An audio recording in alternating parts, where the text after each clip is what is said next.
Ladies and gentlemen, welcome to the meeting of the North Penn School District Board of School Directors, June 9th, 1998. The meeting tonight is a special action meeting followed by a regularly scheduled work session. We will also be presenting proclamations to outstanding students. This meeting is being videotaped for community cable channels. Individuals attending this meeting and attending to speak to the board should be aware that they are being videotaped. In order to meet the requirements of the Pennsylvania Sunshine Law, it is necessary to record the names of all citizens who speak to the board during the meeting. To assure compliance with this requirement, it is essential that those planning to address the board come to the microphone and state their name and address. Members of the audience are asked to limit their questions and comments to no more than 5 minutes. This limit will permit time for all those who wish to speak to the board to do so. Whenever members of the audience exceed this time limit, the board president may ask the individual to yield the microphone to the next speaker, and this is in reference to board policy 8344.2. At this time, if we can have a pledge of allegiance, and would Joe Heyer from WNPV lead us, please? Put you on a spot for the change. I pledge allegiance to the flag of the United States of America and to the republic for which it stands, one nation, under God, indivisible, with liberty and justice for all. Thank you, Joe. Woke me up. Woke you up, I bet. Now you know how it feels when someone shoves something underneath your mouth. Okay. Okay, ladies and gentlemen, this is an opportunity for us to meet with students, but before we do, we have to have approval of a secretary pro tem for this evening's board meeting, and I recommend it be Dottie Hatfield, and I need a motion and a second. So moved. Second. Motion by Schilling, second by Sierpinski. Are there any questions? All in favor say aye. Aye. Opposed, nay. Thank you. Thank you, Mrs. Hatfield, for being here. Okay, Dr. Bose. We're scheduled to do the proclamations under the committee.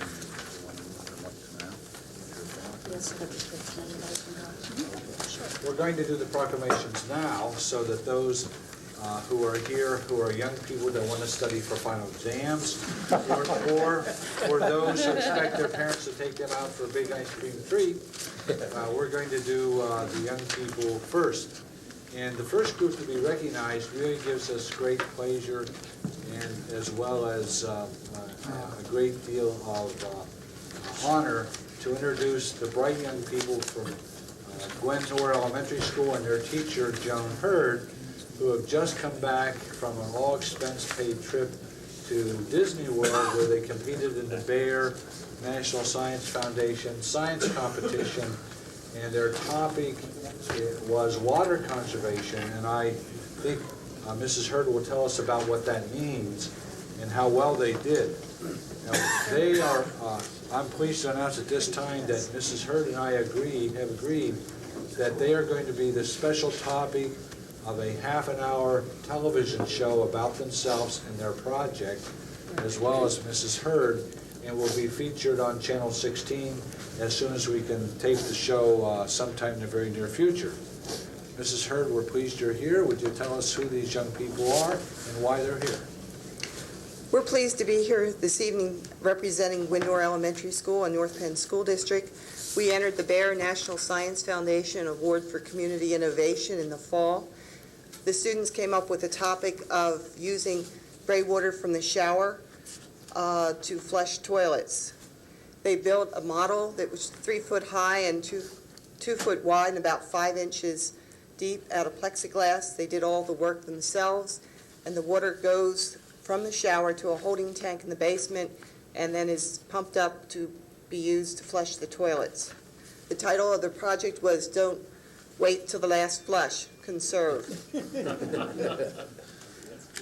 The country was divided into 10 regions. We were in the region with Pennsylvania, New Jersey, Maryland, Delaware, and Washington, D.C. There were 71 entries in our region. We were the top entry from the region.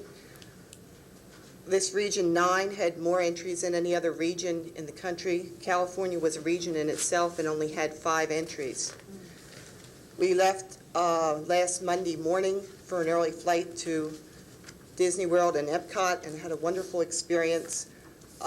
We did not place in Disney World, but we learned a lot and we met a lot of interesting and renowned people. We all got autographs and pictures taken with Art Fry, who's the man who invented Post-its, and he was one of the judges. And I would like to introduce our group now. This is Brian Berg.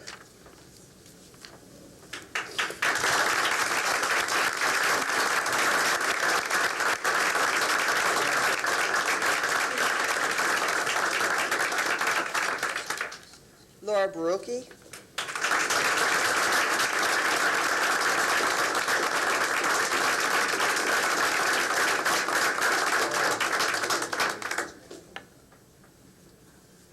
Connie Chung.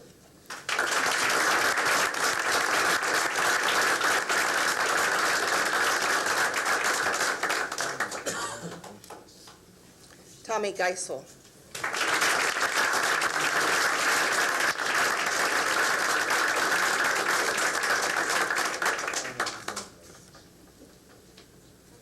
And Mrs. Hurd, would you come forward?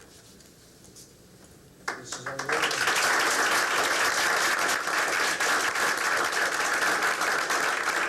This is an award of merit for your outstanding work for these young people. Thanks a lot, John.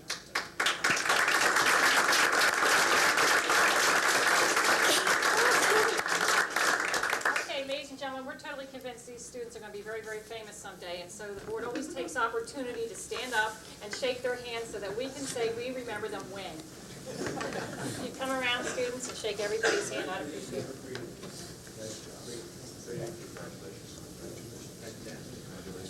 And another round of applause.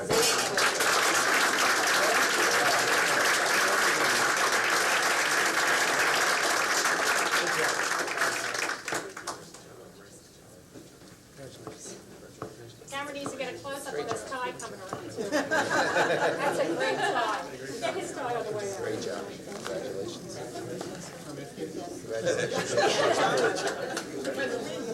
Great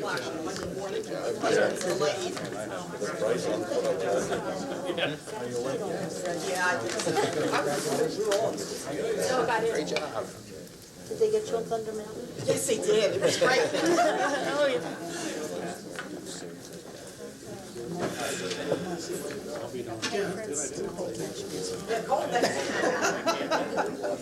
Thank you.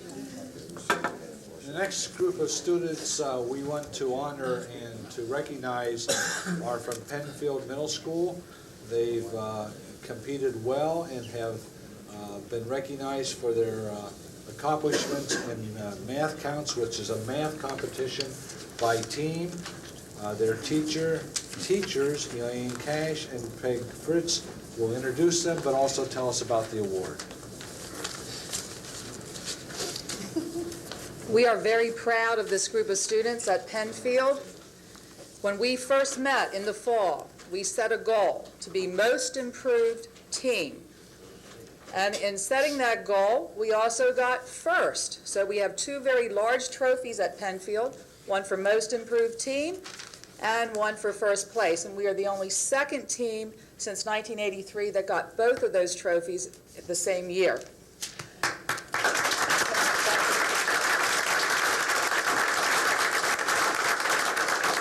Because we won at Montgomery County level, we went to the state level. So we set new goals.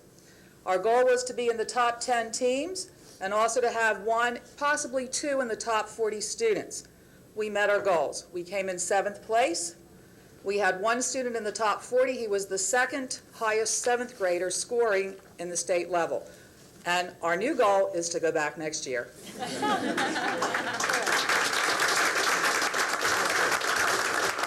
Mrs. Fritz, would you like to add anything before I introduce them? I just wanted to say that it was a very rewarding experience working with these students, and I was very proud of them out there at States, and they were just very exemplary out there. I'm very proud of all of them. Our first student is Thomas Brown, a 7th grader who's coming back next year.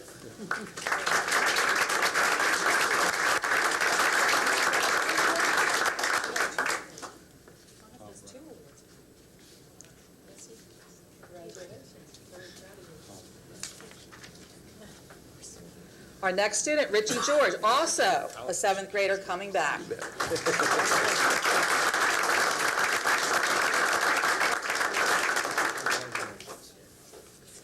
And our remaining students are all 8th graders. Justin Kelly,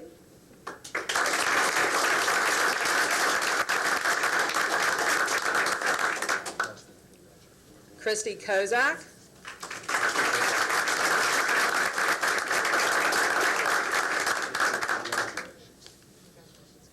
and this is a young lady that helped get us to the States, our captain, Katie McCarter.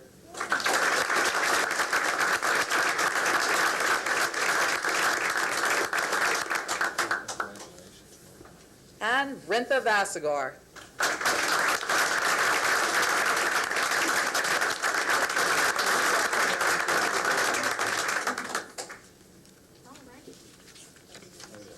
And for the teachers, Peg and Elaine, if you'd come up, please. Awards of merit for outstanding job, good coaching. Thank you very much.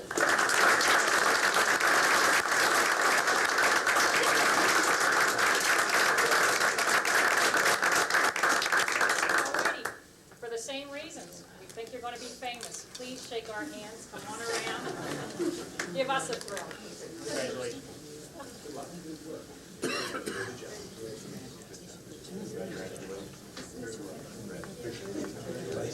Thank you. It's okay. Don't worry about it. It's a good job. Hey, you deserve that. I'm glad you did that. He spills it every weekend.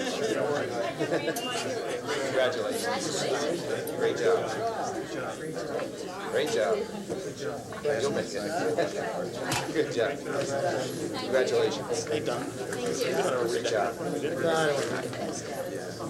Great job. Take care.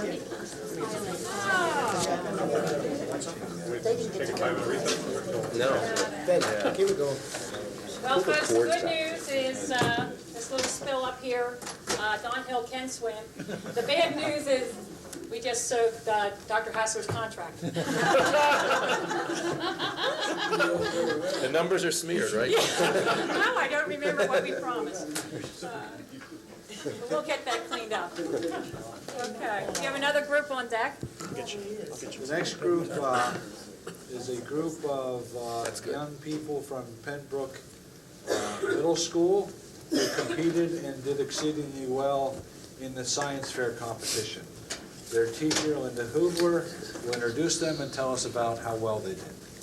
Good evening. Pembroke is really proud to have these two students, Marilee Wasser, coming up, and Mark Weinstein, represent us this year at the Pennsylvania Junior Academy of Science competition. This is a separate competition from Montgomery County Science Fair, but it's run under the auspices of the same schools. They both did research projects involving short-term memory, which I was very interested in. You can ask them. I have no short-term memory anymore. But in the Pennsylvania Junior Academy of Science competition, you not only effectively do scientific research, but you must present it without any 3D models. You don't have a science board, but you have an overhead projector, a series of transparencies, which the students make themselves, and they must present their project very effectively, going through all the steps of scientific method. And it's just a little bit different. We kind of like it. Marilee has participated for 3 years, 2 years at another school district, a private school, and this is her first year as a 9th grader at Pembroke, and we're really glad to have her with us. Mark is a 9th grader, and this was his first year to participate.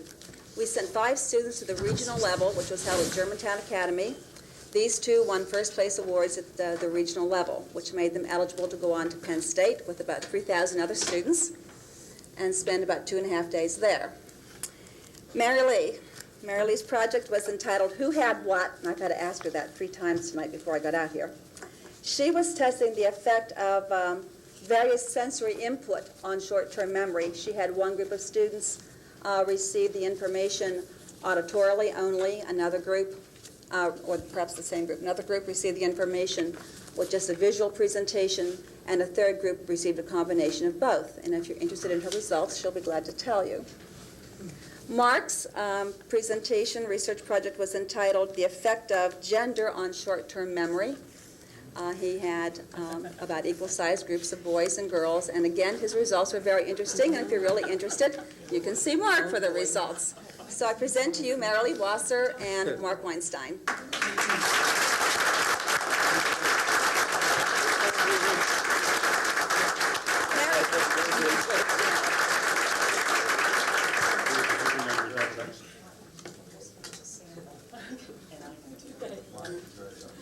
I just want to say Mark won a first at state competition, Marilee won a second at state competition.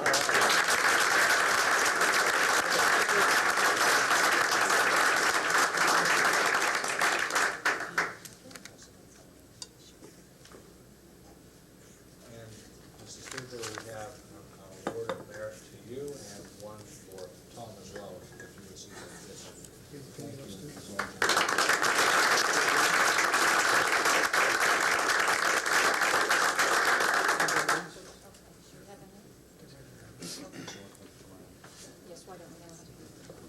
Okay. Young people, please, please.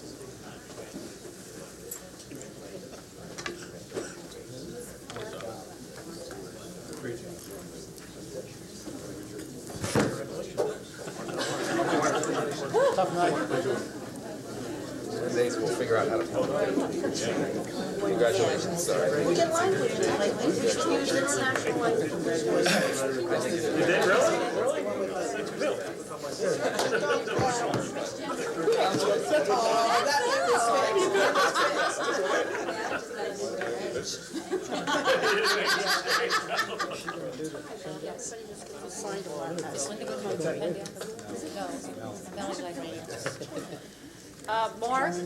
Mark Weinstein.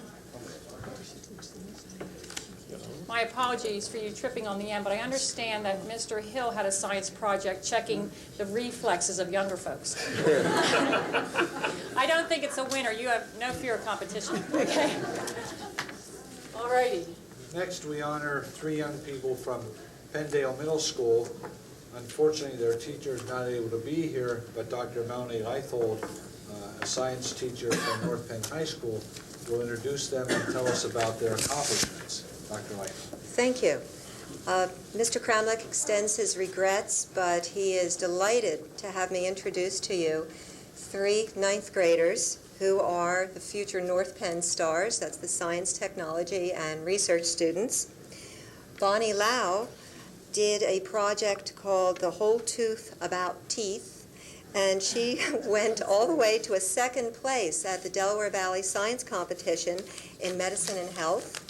Ishani Mukherjee did one that it was for math. It was called Which Pharmaceutical Company Will Succeed in the Year 2000, a trend analysis. And I understand that for a small fee, she will share that with you interested stockholders. Nidhi Sardani went all the way to 1st at Del Val with a very interesting one called the antibacterial effect of the various spices, and she entered this in the microbiology category. So I am very pleased to present on Tom Kramlich's behalf Miss Bonnie Lau, Ishani Mukherjee, and Nidhi Sardini.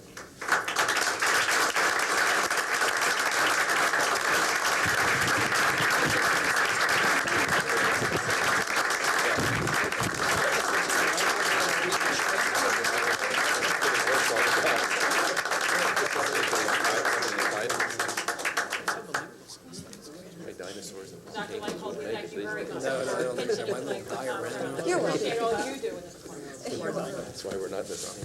Okay, ladies, if you come around. Watch your step.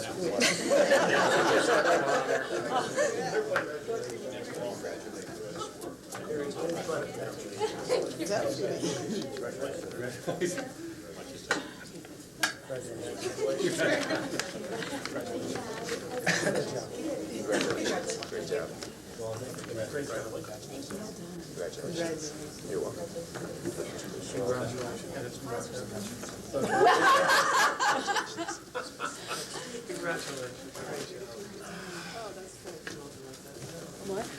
Ladies and gentlemen, another round of applause for these ladies.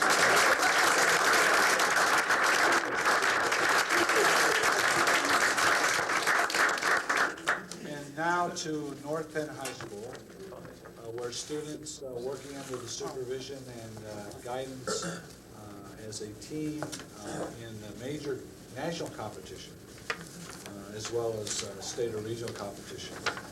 And again, Dr. Melanie Leithold, their teacher or advisor, will introduce them and tell us about their accomplishments. Dr. Leithold. Thank you very much. And this team of the North Penn Stars represents 10th through 12th grade. And I want to stress that all of the science competition students that you've met here tonight work on their own time, particularly our senior high students. Often they are starting during the summer. They're traveling outside the school to mentors at various laboratories, universities. They're putting in significant time, and they are giving up of their own personal time for this. I would first like to present Shilpa Danasetti. Now, Shilpa received an honorable mention in the sophomore level chemistry category at the Montgomery County Science Research Competition with an intriguing project. She looked at the molarity of a model nerve cell of the sodium and potassium ions as it would relate to conductivity influences. Okay.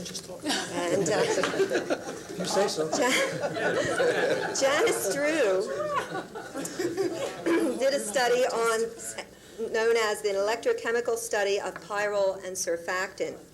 And with this, she placed second at the junior level chemistry category at the Montgomery County Science Research Competition and a first, at the Delaware Valley Science Fair. She was also a team of semifinalists, regional winners that is, of the Toshiba National Science Teachers Association Explore-A-Vision contest. And she placed first at the Pennsylvania Junior Academy of Science at the state level competition with this project. John Fink, next in line, did one called candle detection. Now that is so simplistic. You have to see it in action. He's built a small robot that maneuvers by senses to find an open flame and put it out. And someday this could go into buildings so we would not be risking human life to fight fires. It is a fantastic project. With this, he placed second in the sophomore level physics category at the Montgomery County Science Research Competition and first at the Delaware Valley Science Fair. He also received a special award from the Franklin Institute, and while we were at the Pennsylvania Junior Academy of Science at the state level, he placed first. Everyone's been very impressed. Jeff Kime did one with a catchy title called Compiling a Compiler. He is our computer whiz. He assures me he's not a hacker. We're safe over there. He placed third in the sophomore level in the computer science category at the Montgomery County Science Research Competition, and he placed first at the state level of the Pennsylvania Junior Academy of Science. Wayne Bond Lau could not be here tonight because he has already started his studies towards a medical degree. He'll be attending Penn State University and then Thomas Jefferson University Hospital. He sends his regards. Wayne placed first at the Montgomery County Science Research Competition and first at the Delaware Valley Science Fair with a study on the effect of temperature on the growth of E. coli, which I'm sure if you read the headlines with all of the furor starting with Jack in the Box and on up, you know how concerned we are at a population with our fast food safety. He entered this in the senior medicine and health category, and he received special awards from ACUPAC and the Philadelphia Drug Exchange, and he was also chosen as the USDA ERRC Future Scientist Award winner. So Wayne and I spent a day last week at a symposium, and he was their honored guest as he explained what he had done to the USDA scientists. He was also named a semifinalist at the Westinghouse Science Talent Search. Sandra Leonard, who is here, did a study on the deterioration of ascorbic acid over time. Maybe she'll make our juices healthier for us. And she placed first in the sophomore level chemistry category at the Montgomery County Science Research Competition and second at the Delaware Valley Science Fair with this. Our next student also sends his regrets. This is Rishi Sanyal. Rishi is getting ready for a double move. Physically, Rishi's off to Princeton, but mentally, I think he'd like to go with his family up to Boston. Rishi did quite a lot. He had the project known as sonoluminescence, which I came before you last year to tell you about, where you suspend a small bubble of gas in a flask of water, place a speaker on either side, and hit the frequency at just the right point that the energy of sound causes this bubble to expand and contract in such a manner that the bubble changes the sound wave energy to light energy and the bubble glows. This year, he took that process and applied it, suggested that they use it in a biomedical technique where someday it might be coated with something to make it safe and injected into humans so that it would cluster around a tumor and you might be able to find the tumor. With all of this, excuse me, He placed first in the senior level physics category at the Montgomery County Science Research Competition and first at Delaware Valley Science Fair. He received special awards from the Franklin Institute and the United States Navy and Marine Corps. He was named a Westinghouse Science Talent Search semifinalist and a finalist in the Delaware Valley Science Council's annual Science and Mathematics competition. He was also a member of a team named semifinalists, regional winners in the Toshiba National Science Teachers Association Explorer Vision Contest with Janice and his sister Sahini, whom I will introduce in a moment. And Rishi placed fourth in the Intel International Science and Engineering Fair, where we went to Texas for a week and he was interviewed and judged. He also received a special award from United Technologies while he was in Fort Worth, Texas, and he placed first at the Pennsylvania Junior Academy of Science at the state level competition. His sister, Sahini Sanyal, is our junior. Her title was The Absorption of Polymeric Proteins, and she placed first in the junior level biochemistry category at Montgomery County Science Research Competition and third at Del Val. She was a member of the semifinalists for Toshiba, the National Science Teacher Association Explorer Vision, and she placed first at the Pennsylvania Junior Academy of Science state level competition. So those are the accomplishments of these very talented high school sophomore, junior, and seniors. And I'd like to...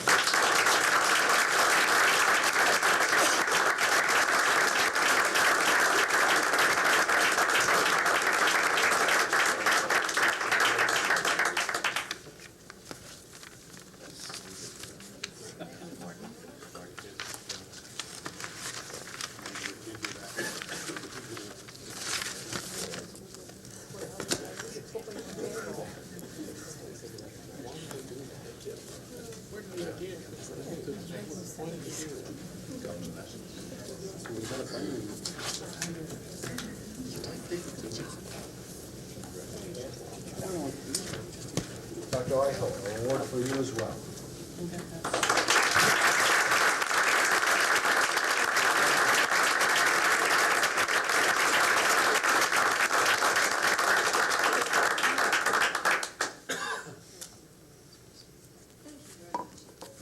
The little shared laugh I had with Jonathan Fink up here was I asked him if his robot could be sent into a board meeting to put out fires, because if it could, we put that robot on payroll. So Jonathan, keep us in mind, okay? Okay, come on around, shake our hands, ladies and gentlemen, another round of applause.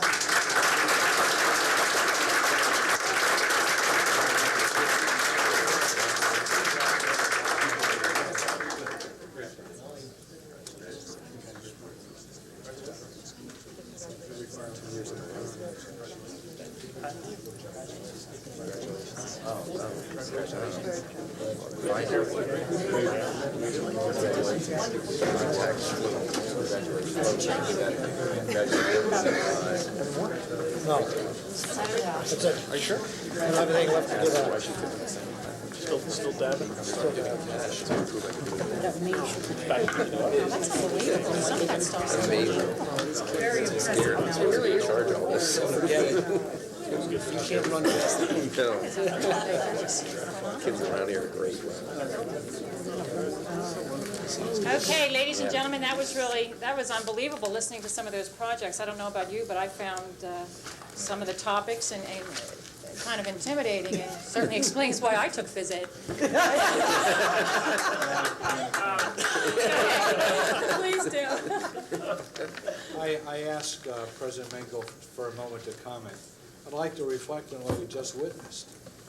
We know at the political level, because we're a democracy and our boards are elected, we're often surrounded by controversy and sometimes disagreement. Now, we work through that because we're a democratic society.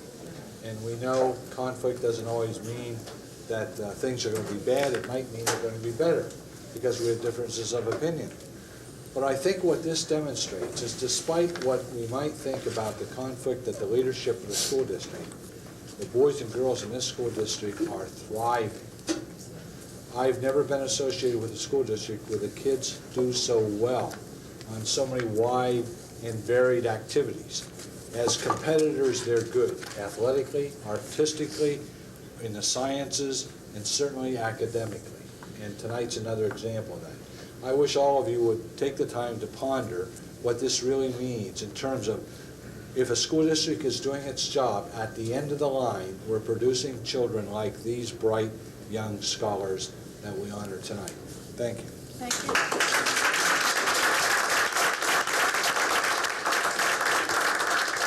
Dr. Rose, thank you. That's not just eloquent, it's true. I appreciate that very much.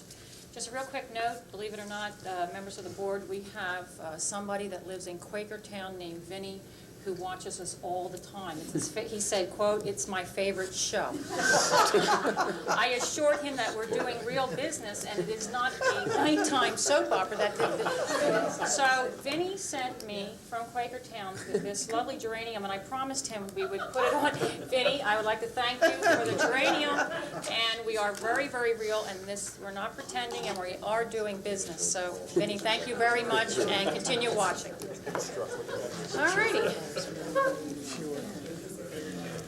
Okay, audience of citizens, ladies and gentlemen, this is your time to come forward before we take action on the items that are on your agenda. Yes, sir. Anybody know?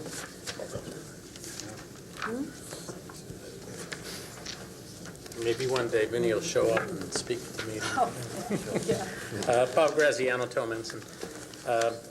I'd just like to thank Mrs. Deddy for coming up with the idea of the capital reserve for in case we don't get the E-rate money. I urge the board to pass that. It shows me that you're dedicated to the technology plan regardless of E-rate, and I think it's a very important step to show that. One other thing is the information request proposal. I understand you're making a change to that tonight, Vince, is that correct? Removing the fee, and I urge the board to go forward with that. We're removing the fee. Thank you very much. Thank you, Mr. Graziano. Anybody else, please? Again? Thank you. Dr. Bose.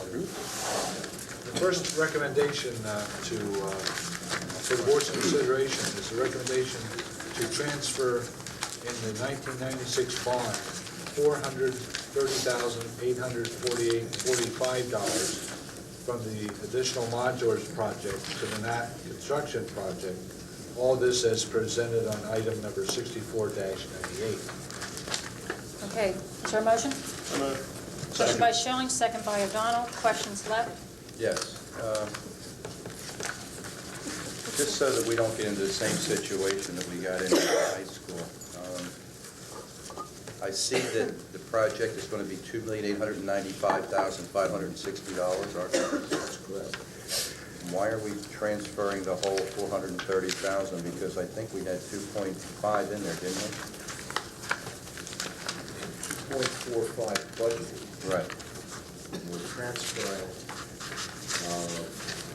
the $430,845, which takes us to $2,880,845, as you see on Carol's green sheet.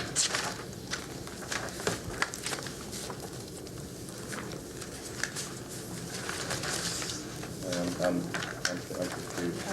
I see the project is 2895560.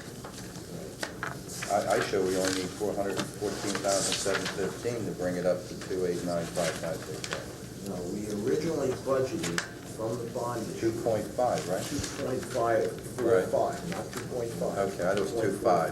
Okay. And then when you take the bid awards, Okay.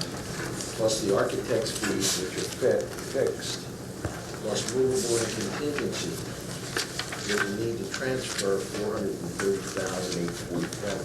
Okay. Well, what will bring this account up to then? I showed 2,998,745. Am I correct?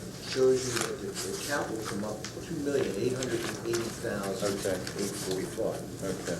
With the transfer of 430. That's right. Okay. That's why I was a bit confused because I didn't recall us discussing that at our financial facilities committee.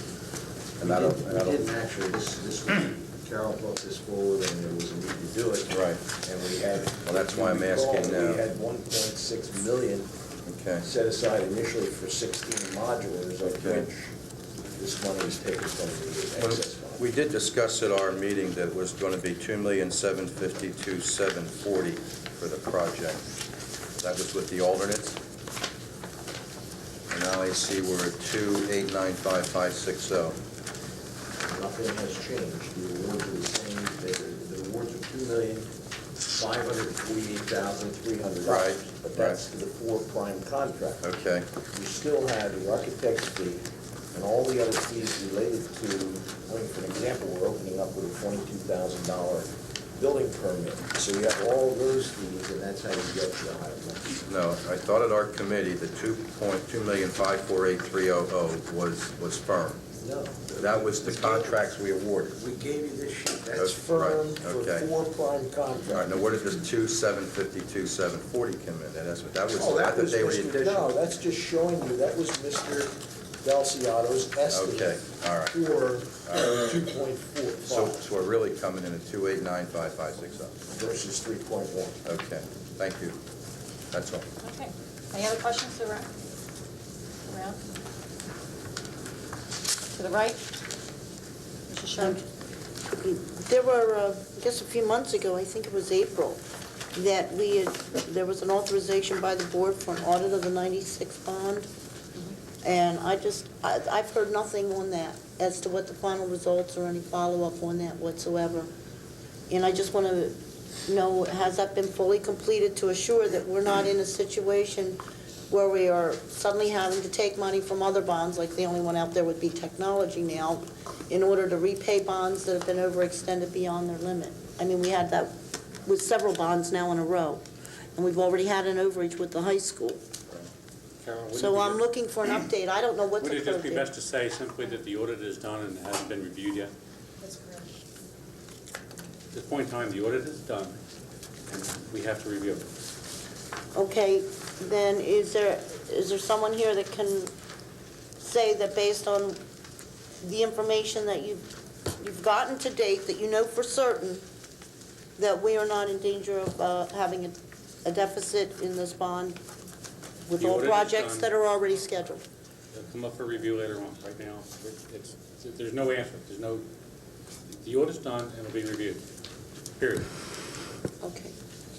Well, thank you, Frank, but perhaps Carol could answer the question as to whether or not she knows at this time and place with what's been accomplished so far, that there is the full dollars needed to complete the projects as designated.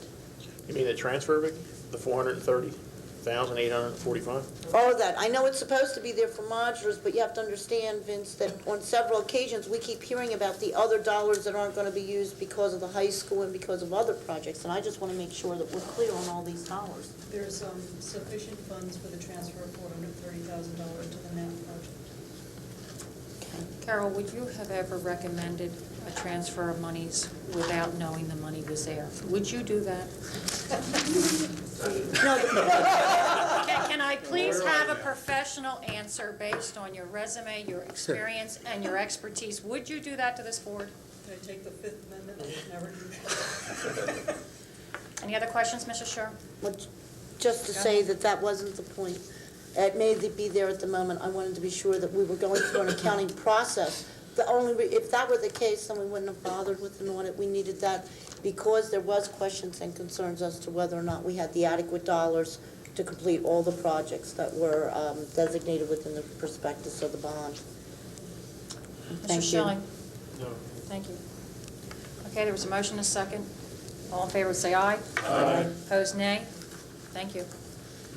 Recommend the board approve awarding construction contracts for the addition and alterations to Knapp Elementary School in accordance with bid summary and tabulations as presented on 63-98. So moved. Second. Motion by Mosey, second by Allen. Questions to the right, Mr. Schilling?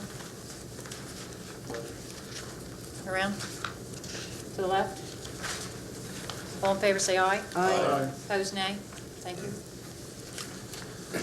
Under other business, recommend approval to create a capital reserve fund and make a deposit to this special fund of $417,000. Further, it is understood that this fund is to be used for implementation of the technology plan in the event the E-rate grant does not materialize. This capital reserve account, in combination with $100,000 from Link to Learn grant, will allow the technology plan to move forward without any additional tax increase. All this presented on 65-98. Motion by Hill, second by Schilling. Just want to add here that this fund is not to be confused with the debt reduction fund that was recommended by Carol Detty and by Bob Bradbury that this board set up when the board decided to go with option 2, if you remember. So this is not, they're two separate funds. Board questions to the left. Mr. Mosley. Yes. Where's the $417,000 going to come from, Carol? It's going to come from the surplus proceeds from the Keenest Road property. That's because you're investing $5.9 million, and then the difference will be the 6.4, right? Correct. Okay. I'm a little concerned about the plan will move forward without additional tax increase. Won't our debt service be affected because those bonds are being refinanced as opposed to being paid off? The debt service will go down in future years as a result of the refinancing. Okay. Thank you. Thank you. Around to the left. Yes. Oh, Ms. Krieger. this, what it was just read by Dr. Bose, is the second draft of the initial green sheet that we received from you, Mrs. Detty. And I was wondering why why it's been recommended that we change from establishing a resolution or passing a resolution into creating this capital reserve fund when we already did that last year. What's the purpose in duplicating that action? The code requires that each time the board transfers money into that account, that there be a board resolution. So each time you wish to add to that account, you must do so by resolution. Okay, but that's not what Dr. Bose read tonight, is it? On this green sheet? I want to know what we're doing. Are we passing a resolution, or are we establishing a capital reserve fund specifically for this $417,000? The resolution suggests that we create a capital reserve fund and make a deposit to it of $417,000. Okay, but we did that last year. Is this a separate capital reserve fund? This is the second. This is the second year. of Mr. creating a O'Donnell, I'm fund. asking Mrs. Denny. Pardon me? I didn't hear you, sorry. Each and every year, you need to pass a resolution when you wish to alter the capital reserve fund. Even if you just want to add to it again? Yes. Okay. And you made a comment, your response to Mr. Mosey was that in future years, the debt service will go down. Correct. What does the debt service look like for the next couple of years? Is it increasing? Okay, is it increasing over the course of the next 12 years? Not that I know of, unless a future board chooses to sell additional bonds for new projects. Okay, thank you. Mr. Allen. Yes, if I could have a clarification of the sentence. It is further, second sentence, further, it is understood that this fund is to be used for implementation of the technology plan in the event that the E-rate grant does not materialize. I have two questions on that. One is, does this mean that this money cannot be used for anything else, should this board so decide, such as a roof in a school? That is correct. It is earmarked like a project-specific project it is limited to this use at this time until there's a vote to alter the use. Okay. When on the I believe it was the green sheet, it defined what a capital reserve fund is, and it gave some general limitations or requirements of what the reserve fund is, capital improvements, and I don't have it in front of me. It's right here. Buses, replacement of buses, maintenance, deferred maintenance. And I guess what I'm asking is, should we get the E-rate money, what do we do with this fund? Should we have an emergency of some other sort, can we use it for the emergency? The board would need to pass another resolution earmarking the funds for some other project. Okay. Otherwise, this resolution limits its use for the time being. So it's just a matter of the board choosing to do so? Absolutely. You could. Okay. My understanding is that the board had wished that all capital monies be project-specific so that Okay. we can account for it properly. Thank you. Thank you. Okay, thank you. Around, gentlemen. Mrs. Detty, this capital reserve fund is a separate account from our regular capital reserve fund that we established? I could do it either of two ways. My preference is to keep this money separate in an interest-bearing account so that we can track the interest earnings on it and so that it is earmarked clearly, easier for accounting purposes for the uses intended. What's your second option, just to add this money to our capital reserve fund that we've already established? That is an option, but I prefer not to do that. I don't prefer to do that either. Thank you. Thank you. Around to the right. Okay. Carol, just one question on one of your responses to Sharice. I have the bond issue statement here. We have a $600,000 increase in our debt service regarding the bonds next year. And I don't understand the answer that it's not going to increase. Well, we just sold bonds, $6 million approximately, and rounding off for the technology plan. Of course, you're going to have an increase for those bonds. Right, which are also in this year, but I mean, that's because of the one-time reduction that took the upfront, it was a wraparound bond.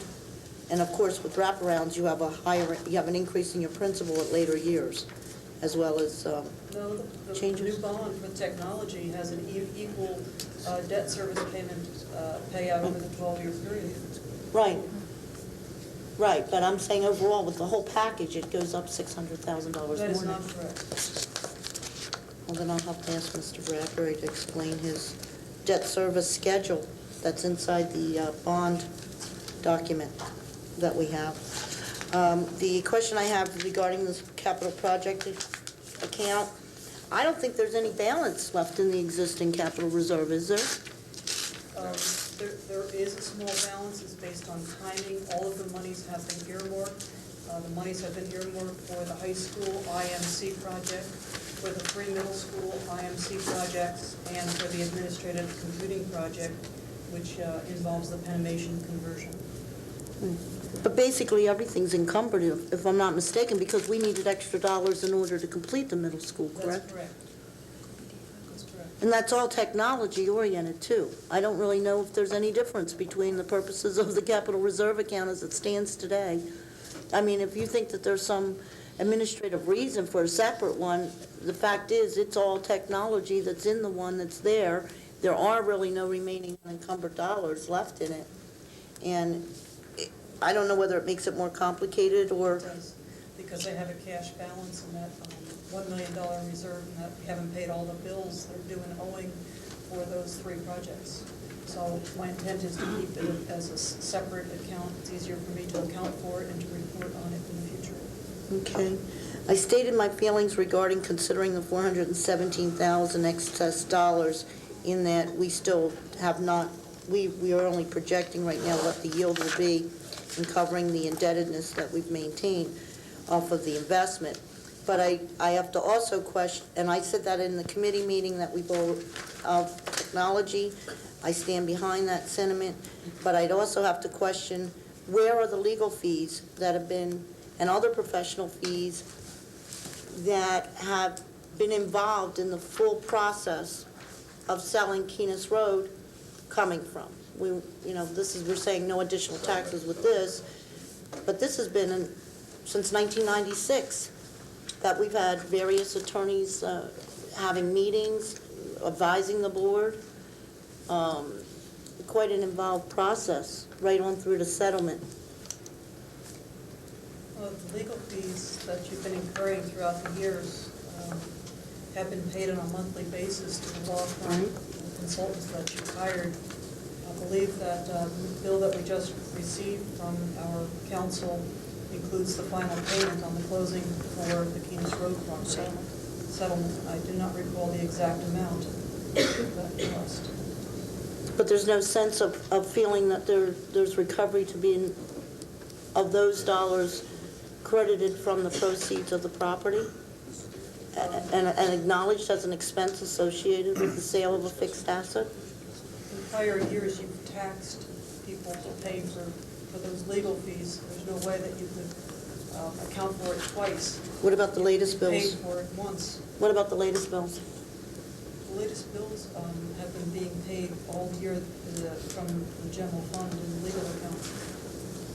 I can certainly get you the number or the amount that legal bills have added up to for the Keenest Road project. Right. Matter of fact, we have an outstanding request for all legal fees for the entire fiscal year, identified by issue or project. So I bring that one forward for us for finance. It's the first time I've heard about it, but I'd be, excuse me, I'd be happy to. Just to summarize what the files are and how much has been charged against each of the files. Each of the, I'm not sure I understand the request, each of the Open files that we've open matters, In other words, assessments. Reassessments is a category of expense. Keenest Road, perhaps Knapp Elementary, I believe some services have had to be rendered. And then there's probably the general board issues. But I would think there's summaries on the billing, correct? there are every month. Well, then, probably the billings themselves are satisfactory. Madam President, I'd like to ask for the question. Okay. I think we're off the subject here. No, the legal fees regarding the project is also a cost factor that I had there. I'd also like to ask if we still have to follow the stipulations of the school code for capital reserve projects. This is from Mr. Yanoff. Okay, Do we need to follow the school excuse code? me, Mr. Yanoff, there was a call for the question. This is a little bit unfamiliar to me. We've had it before. Do I have to take a second on a call for the question? No. To see if it passes? What do I do? No, the call for the question, question gets voted. Speaks for itself. Speaks for itself. Okay. All in favor would say aye. Aye. Opposed, nay. Nay. Roll call. Mrs. Hatfield.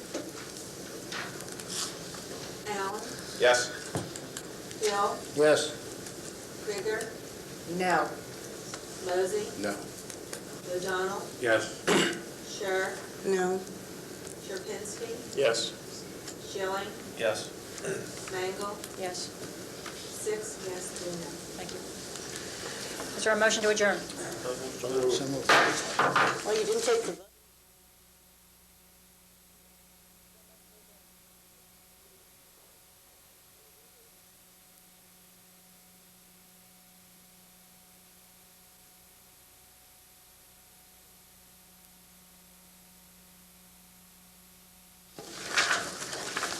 If I could just strike an adjourn because it wasn't appropriate. Should I strike that?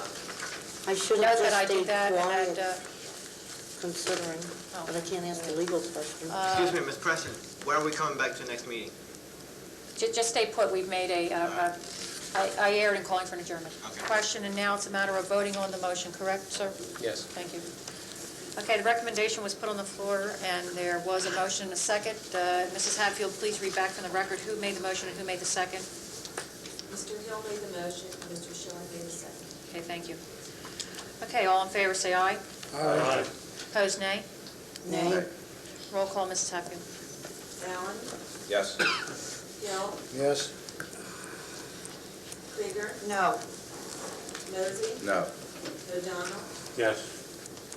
Scher? No? Sherpinski? Yes. Schilling? Yes. Mangle? Yes. 6 to 3. I got you. Okay. Motion to adjourn. Motion to adjourn.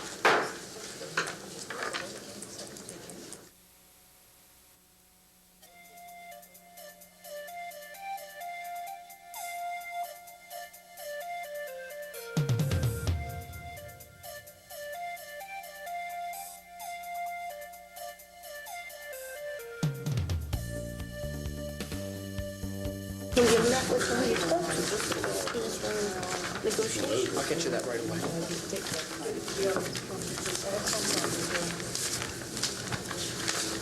Okay, ladies and gentlemen, we're moving right into a board committee meeting. And this is a regularly scheduled work session of the Board of School Directors, June 9th, 1998. Proclamations we already had at 7:30, so that the parents and students could get home at a decent hour of finals week. Dr. Bose, Community Services and Policy, if you have anything to say first. I'll simply, I think, say the obvious as a prologue. The Policy Committee has met and considered these policies and agreed by vote to bring them forward to this meeting for board discussion. And I know the Policy Committee Chair has some introductory and explanatory remarks to make. Mr. Sierpinski. Thank you, Dr. Bose.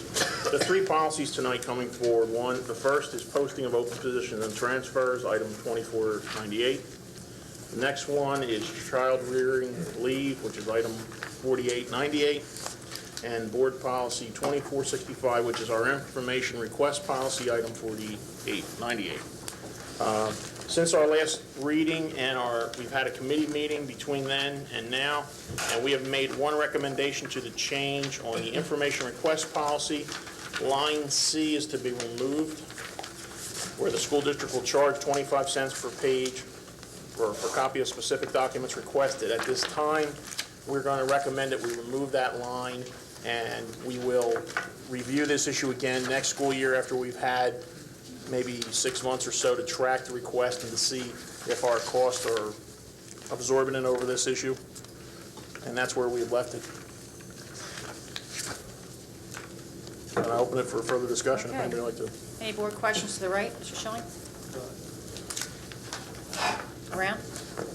These policies will be brought forward then for reading at the next action meeting. I have a question. We're still going around. Oh, I'm sorry. That's it. That's it. Go ahead, Mr. Mosey. On the childbearing, there was, at the last work session, there was discussion about the total assets covered by childbearing should not exceed 10 school months. And I understand that this was a practice that North Penn provided. We were not required to give 10 months by law. And that was supposed to be looked into or reviewed. Did anybody do anything? Yes, Mr. Mosey, I did. I did a lot of checking with our attorneys to find out what would happen if the board would change this policy. The problem that we face is that because this has been a past practice for so many years in our school district, we would face, if we changed it unilaterally, possibly unfair labor practices with our association. In addition to that, I also looked into the school districts in our surrounding area to see what they granted so that we could have information about that. I thought you would find that helpful. And basically, the school districts in our area all provide this particular kind of benefit or greater. So we are right in line with what is happening around us. Madam President, I would just like to ask if it's possible. It seems like there's an awful lot of things we get anymore that say that they review things with the attorneys. I would just think it would be nice if we would get something in writing from the attorneys when they make decisions such as this, so we as a board have something to substantiate what's being said. And it's not to question Mrs. Miller. I appreciate what you did. But I just think that to cover ourselves in the future, that we should have some supporting documentation on things of this nature. Okay, well, there's only one thing. I don't believe I don't believe that the advice that was given was a decision or anything like that. She said you discussed it with the attorney. Plus, yeah, they had a discussion. Dr. Miller's an attorney also. They had a discussion, and she's providing you with the aspects and pieces of that conversation she had with the attorney on advice. If we were to ask him for a memo, then we would pay. It's fine. Then a memo from Dr. Miller would be sufficient. Okay, but a memorandum from an attorney is an additional fee. That's not just the phone call and the advice that's relayed appropriately by Dr. Miller.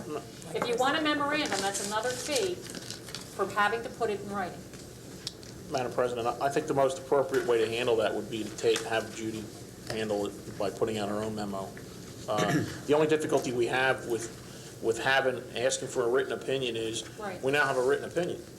And the difficulty is, it opens us up to some liability because our attorneys have given us a recommendation. And That's fine, but I think it should be is, referenced, and, you know, I'll tell you what's bringing this to my attention. In discussing the budget, and we got talking about why the benefits costs have increased. And we got a memo where it was discussed, you know, among the attorneys that we couldn't do this now, and so if someone ran it by Mr. Yanoff or by Mr. Sweet, I think we as a board, I mean, what's it going to cost? $100 to get out a letter? I mean, God, what we paid for legal fees in the last 2 years, that's a drop in the bucket. We paid over $200,000 last year in legal fees, I believe, didn't we, Mrs. Deddy? $200,000 was for the reassessment. Right, right, and there was it's like close to $300,000 for some other fees, I think you told me at one of the meetings? Yes. Yeah. But I just think that in order for us to make decisions and substantiate, you know, just to feel comfortable with some of this, I would like to see, if you did run it by Mr. Sweet, and that's his area of expertise, then I think he should get something out to the board. Now, you know, the board members may disagree with me, but I just like backup documentation, that's all. What about a memo from Dr. Miller? Which Is is that her also area of expertise? Yes, it is. Yes, it is. What do we pay Mr. Sweet for? Go ahead, Dr. Miller. I feel that I can't misrepresent myself in what I do. I am not a labor attorney. I do not practice. Thank you. I know the area because I work in it and I work with labor attorneys. I would be happy to provide you with documentation of anything that I learn in discussions that I have. I have absolutely no problem with that. Okay, but is it true that if we request a specific memo or correspondence from Sweet or from Yanoff or from Bartle, that's an additional fee? Oh, yes. Okay, to have them just go to the practice of putting it in writing? Yes, absolutely. But we're not doing it every day on everything. It's the exception in the rule. I don't think we're, are we running to him with every little thing? No, but you know, Yeah, not the what I meant administrators. when I said that, asking for a written opinion, then he's gonna have to justify the opinion by doing coursework. He's gonna go back and look for possible casework that can, you know, supports his position, and it becomes an excessive cost sometimes. But Vince, you've done that. You know what, and I'll tell you, that's why I know. Yeah. That's why I know. Every time you ask a question like that, you're asking for casework, Well, you're talking about a lot of money. I'm just saying, I have documentation on some of the things that we've done in community relations on some policy where they. And it's expensive. I mean, if the memo would suffice from her relating the conversation that Mr. Sweet had, if that's good enough for you, that would be great, because I'll tell you, that's the cheapest way to do it. If not, we pay for it, whatever they say. I'll be happy to do that.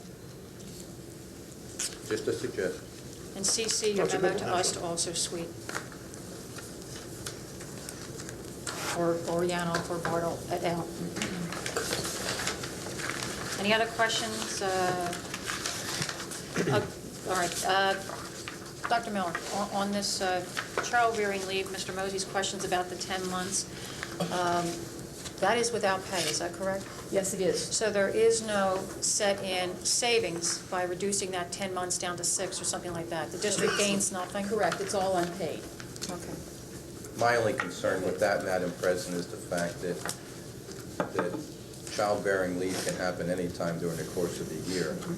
And my concern is the effect it has on the child. And it happened to my son when he went to public school. He started with a lady, the teacher he was supposed to have was on childbearing leave in September. She came back in January. And he had a teacher that he grew used to as first grade and he felt very comfortable with the first half of the year. And then there was a 3 or 4 week adjustment period when the second teacher came back. And I'll be honest, it was a traumatic experience for him, and I'm sure it is for some other children. That was my main concern with this extended leave period. Okay. All righty. So, Mr. Shapinsky, your recommendation is to continue moving on with this policy? And with the noted change in the information request. Okay. Everybody fine with that? Okay, finance, Dr. Bose. I simply want to provide an opening statement or a prologue to the budget discussion that the board will pursue after my remarks. This proposed budget is comprised of 2 major segments. They are the cost for continuing existing programs and the cost of expanding opportunities for students beyond what we now provide.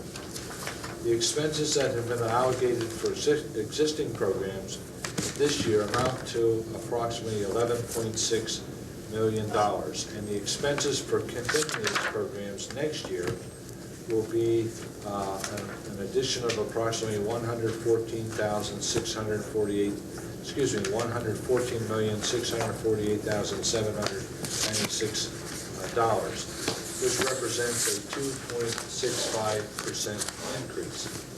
Salary expenses have increased an average of 5.64% due to more college credit and more degrees, and also we should remember that we move away from the year where by agreement the Teachers Association has given up 50% of its raise for this year, and next year we go to the first year with the full raise becoming implemented. Given that public schools are labor-intensive institutions, salaries and benefits, which tend to be fixed by the terms of the collective bargaining agreement, compose 77% of the school district's budget. In order to realize an overall budget increase of only 2.65%, areas other than salaries and benefits have been reduced below the amounts allocated for the current year. An additional $2+ million has been included for new programs or new opportunities next year. These new opportunities are a result of the need to meet state mandates and compliance for special education, to maintain safety with the replacement of school buses, and to accommodate enrollment growth. The centerpiece and the major portion of the $2+ million increase is the $1,357,677 in funding for implementation of the technology plan. For the fiscal year 98-99, the technology plan includes adding over 1,000 computers to the classrooms and networking all the secondary schools for internet access. The implementation of a technology plan for elementary and secondary schools is clearly a milestone which reflects the school district and board's commitment to provide North Penn students with an excellent and competitive education in keeping with our motto of being a district of excellence. The overall increase in the budget is 4.2%, and compared to the 22 school districts in Montgomery County, if that's a weather vane or a barometer for some, it's the fourth lowest increase in school budget. Thank you. Okay, Dr. Bose. Before I turn this over to Carol Detty, there are 3 pieces of documentation that have been placed before you and also made available to the public. First of all, the audience and board members already have this, but the press and the audience should be made aware that there is a memo that I put out to the Board of School Directors encouraging all board members that have any cuts they wish to take courage and put on the floor, or additions they wish to take courage and put on the floor, that they do so over the next 3 meetings. And I would really appreciate it if they would be so kind as to bring them, send them in to us so that we can get them down on the agenda. I think it would be mighty, mighty unfair that if there are board members considering any cuts or any additions, that they not inform the public as to where they're heading, so that the public can come out and see that they're on the agenda, and that they can speak to that before you make that crucial decision. Whether it be student programs, whether it be staff compensation, whether it be anything that is not contractual, now's your time to be a hero. There is also a memo sent to Robert Bradbury of Dolphin and Bradbury, rather prestigious finance firm in Philadelphia, from myself in regards to the bond refinancing, Keenest Road sale proceeds, and decision made by this board last week. This memo relates to a disturbing letter, an opinion letter in the paper by Mrs. Schar that many board members took exception to, and I thought that it would be best that a letter from Dolphin and Bradbury, an established finance expert would provide for the community crisp, concise, no fuzzy details and actual numbers. And he provided this board to the finance manager. I provide the attorney with this letter so that people know what we based our decision on. So this letter is for your reading enjoyment, and hopefully media will see fit to giving an expert like Bob Bradbury his due. Other than that, those are documents I think that you're worth knowing. I should also point out, to eliminate any churlish domestic gossip, that this letter from Bob Bradbury did not cost anybody anything, because he says he doesn't charge for this work. It's a part of what he's supposed to do. So there was no additional fee for this. So you should know that also. Okay. Mrs. Day. The Finance Committee met this evening, and I should have prefaced this by saying, since the last time we've all talked about the next year's budget, the cabinet members have been reviewing the budget based upon the request of the Finance Committee to do so. We brought forward this evening to the Finance Committee a proposal to increase our revenues to take into account that the Keenest Road property has sold, and that property has now become taxable, and that the school district will levy taxes. And the interim taxes on that is estimated to be $48,605.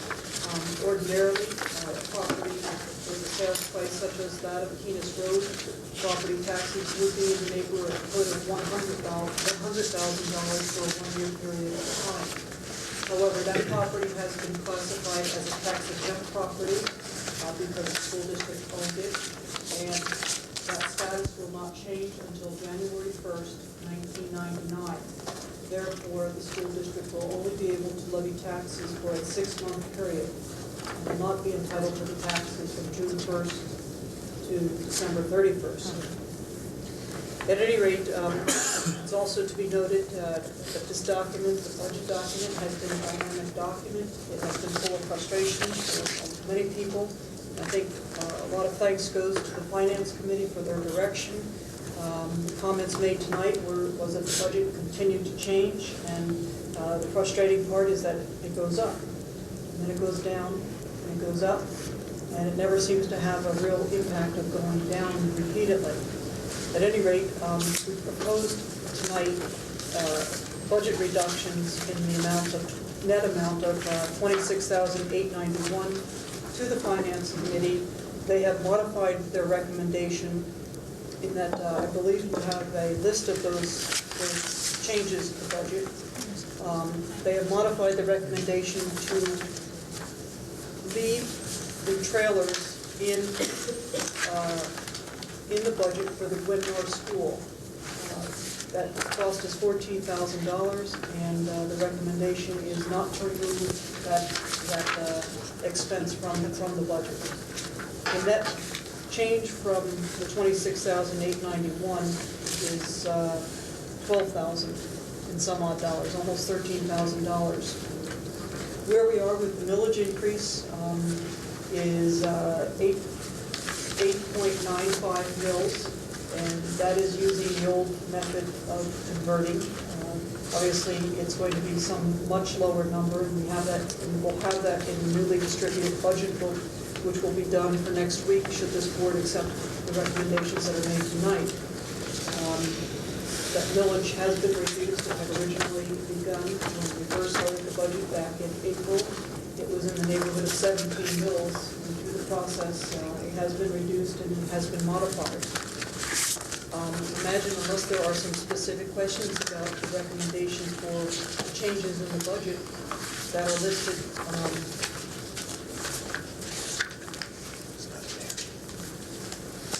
I don't have any other further explanation for tonight.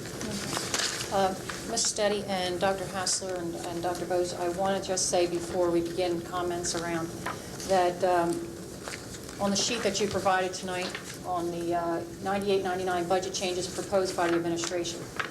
I just wanted to note that in the 8 years that I've been here, I haven't seen a list like this. And what I find to be pretty admirable is the fact that when something would go up, you found other things to go down. In the past, over 8 years, the administration would put forward a budget that would go up, and they would not find the money elsewhere in the budget to compensate.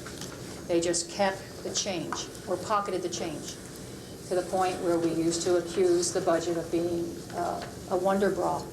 It was so full of padding. So I just want you to know that I see what you've done here, Dr. Hassler, Mrs. Deddy, and Dr. Bose, and cabinet members, thank you, and appreciate that when you are hit with something you weren't anticipating, you went scurrying to find it elsewhere and squeeze the air out of something else. And I thank you. Okay, board comments. Starting to, I guess it's the right, Mr. Schilling. No, I don't think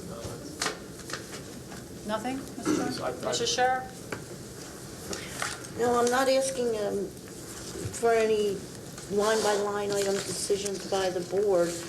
I would, however, seek some support by this board for refining the 97-98 budget as I've relayed that to the board in general in the past and to yourself directly, Ms. Mangle. And that deals with the fact that as we sit here and we're moving into a new fiscal year, I have repeatedly said, and Carol knows, I have probably brought it up from our first budget meeting, that we're sitting here with a budget and moving into a new fiscal year without really having a clear handle of our 97-98 closing fiscal year.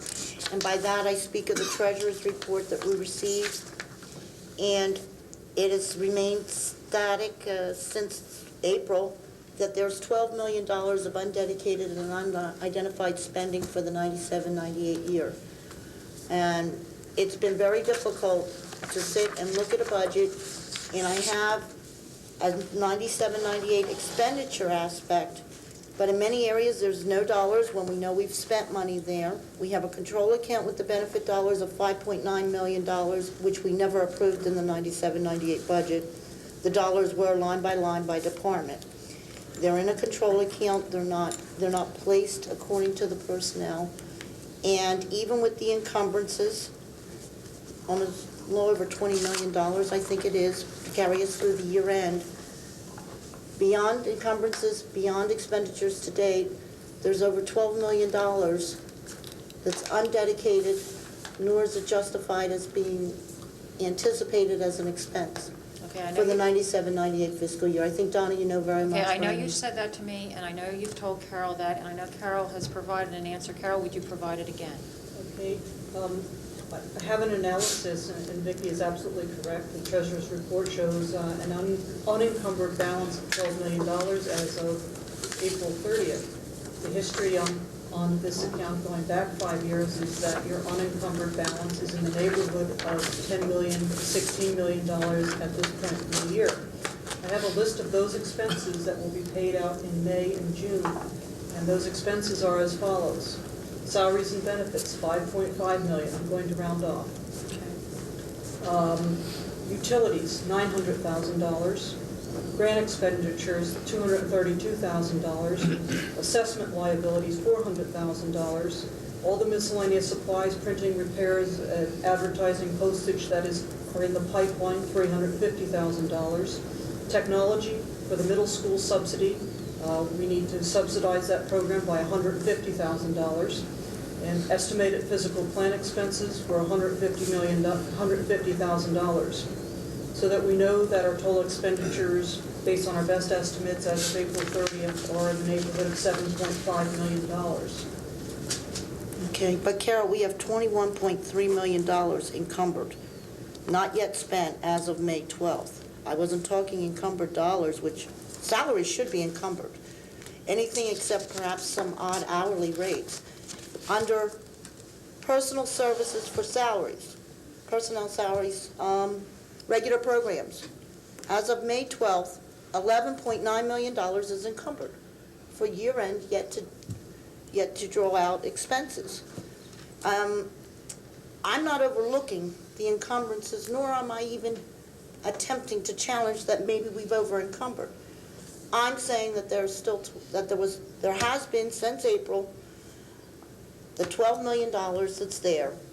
And if there are reasons, if there are categories within the budget, as we sit here, how many days till we're only a couple days from the close of school, when most of our personnel is finished. I understand Carol has payroll for our MPA employees, but that's all easily identified. And it should be within the encumbered dollars. We have only 20 days left to our fiscal year or less. So are you I don't know that are you any recommending business- something other than what Mrs. I'm Deddy has asking done? for support To do what? to have the $12 million either identified, justified as to having a place to go between now and June 30th, or identifying what are the free available dollars that we have not yet acknowledged going into the 98-99 fiscal year. That's what I thought. You asked for that at the last meeting, Vicki. But as I heard you read, this is what's left between now and the end of June, Carol. But I do have encumbered as of for May 12th, the $21.5 million. I mean, that's encumbered, but did not yet have checks written. I know that it's going to be different when you do the next up-to-date report. To get too technical on accounting 101, the salary and benefits are $5.5 million. Majority of that is the Social Security payments that are due, and also the retirement payments that are due.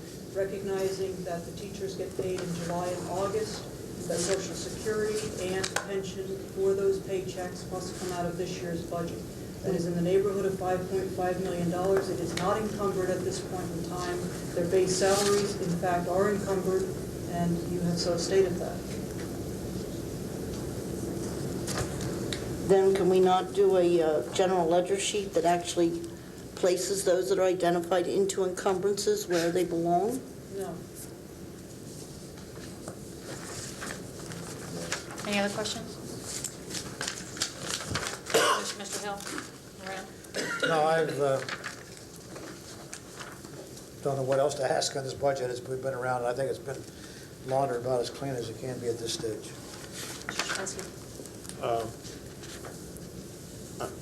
Just a point of clarification, something you just said. We have payroll to meet in July and August. Our tax bills don't go out till July 1st. They're not due till the end of August. Right. So you're saying we account for an extra 2 months in next year under this budget, the current budget, Yes.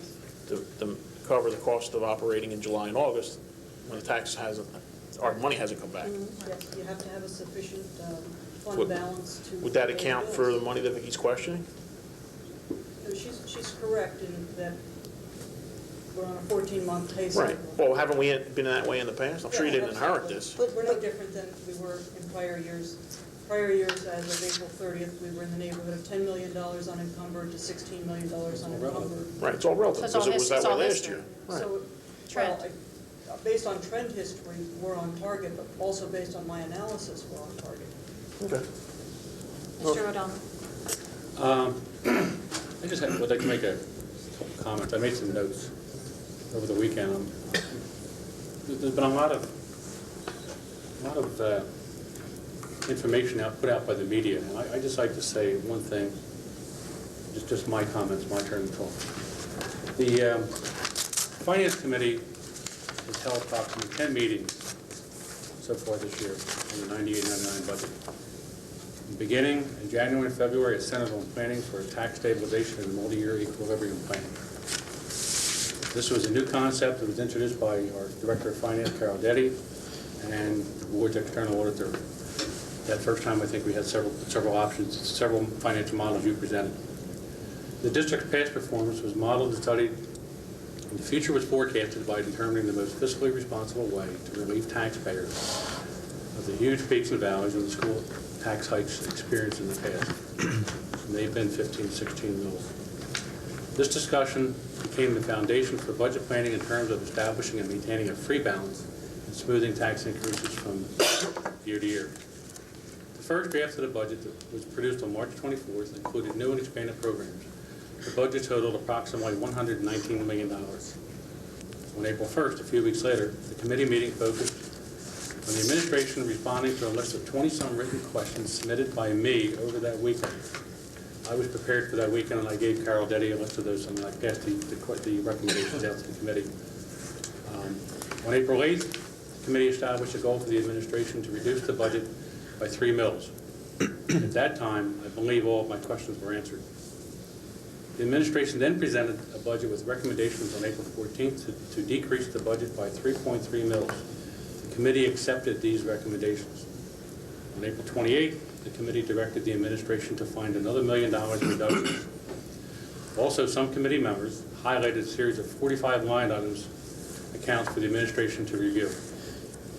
The administration responded on May 18th with a list of budget reductions totaling $1 million. Of these items listed, the committee accepted recommendations to reduce the budget by $448,000. The committee asked for more information about the remainder of the list, which totaled, which was simply the difference, about $601,000. I'm saying a lot of this because I'm hearing, I hate reading these articles in the newspaper that the cabinet is sitting on their butt doing nothing. This is not true. On May 26th, the committee asked the administration to better define the $600,000 reductions and requested that all line item expenses and revenues be reviewed for completeness and accuracy.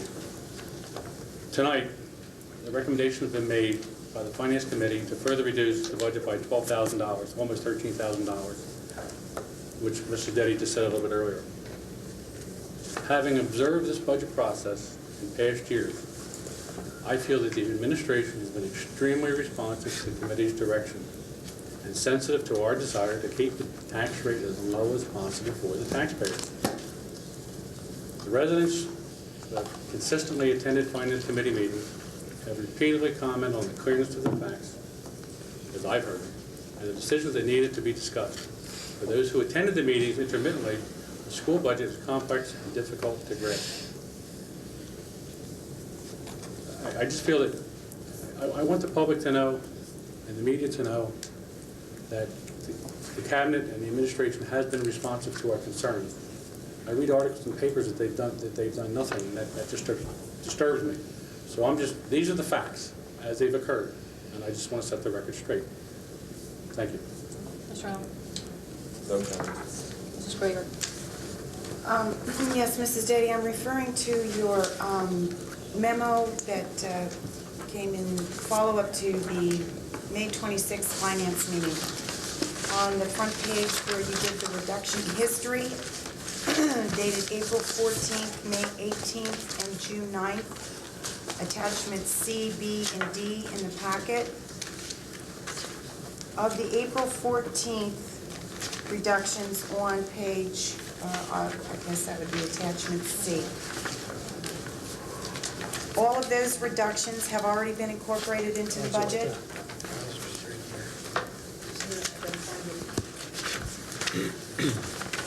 Document C? Yes.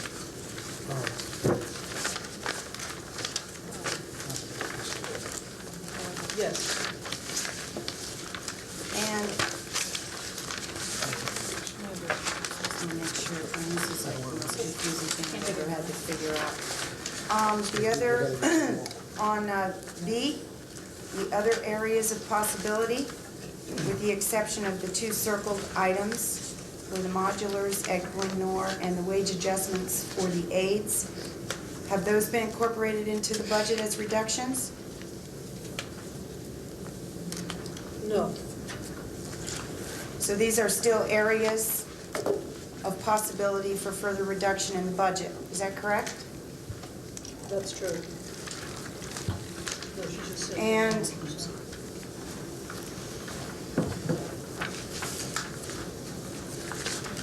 on D, I was there for D and I, on the finance meeting, I heard about that. E, the budget reduction proposal for athletics grades 7 and 8, 9, and 12. Is that still a recommendation by the administration for areas of possibility for further reduction? We as a committee on That's a proposal. That was listed under potential reductions, and we were asked by the Finance Committee to go back and delineate what that $200,000. It has not been incorporated into the budget. and it would not be our recommendation unless the board wants to go further. Our committee is more- If it's not an Yes. administrative recommendation, I don't understand why it was included in our packet, because I don't know where it would have come from. It was requested by the finance committee to detail the 200,000, so I went back and put together what the $200,000 would be consist of. I understand that. Wait a minute, we did I've not never suggest the seen an 200,000, Bob. Don't say our committee suggested a No, 200,000 you suggested I go back and decrease. tell you what the $200,000 would be if that's where we would go. If you look at it, you'll see It we wasn't your recommendation. we did all but get rid of mom and apple pie. So we are definitely not I guess supporting my- those. And I would not like the rumors to spread that there's any intentions unless there is a board majority Okay, well, I'd who would like to finish my review that question. further. Dr. Hassler, on B, page 2 of this packet, under other areas of possibility, where it says page E52 to E54 in the budget, 7th and 8th grade athletics, you've already defined on that other page of 200,000. That also includes a reduction of some coaching positions, 9 through 12. I understand that. What is NPHS athletics and other extracurricular programs? Where's that delineated? That's delineated on the same page. It's all part of the 200,000. At the bottom of the page. The 200,000 would I'm not be, to confuse this verbiage with the very same verbiage that's been used in the budgets for external requests. no. The same language was used. Those external requests have already been included in the budget, is that correct? Yes. Yes. Yep. Okay. Of those external requests, were all of them listed? All of the clubs that were listed No. incorporated into the budget? I think the clubs were moved at the prior board meeting to be What about the included. additional, No, not the coaches, not the additional coaches. In the budget is boys lacrosse, the ice hockey, $8,000. Yes, it is. And then the 5 clubs approved at the last meeting. Yes. On support staff. okay.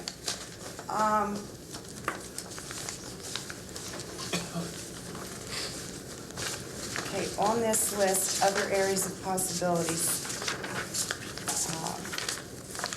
I'm assuming that the administration, I understand now that the administration is not recommending that we do away with the 7th and 8th grade athletic program, which is a relief. Are you recommending a reduction in the technology initiative as an area of possibility for reducing the budget? No. Okay, so I'm gonna close that off. This was a listing we gave to the finance committee. They did not direct us to remove it from the budget. Okay, well, all right. I guess my next question has to do with probably the only other area of the budget that this board could have really made an impact with. And that would be benefits. And Mrs. Deddy forwarded to the board a whole packet of information, a healthcare trend analysis that was done on the years 96 to 97 and, excuse me, 95 to 96 and 96 and 97. And a letter which pretty much indicates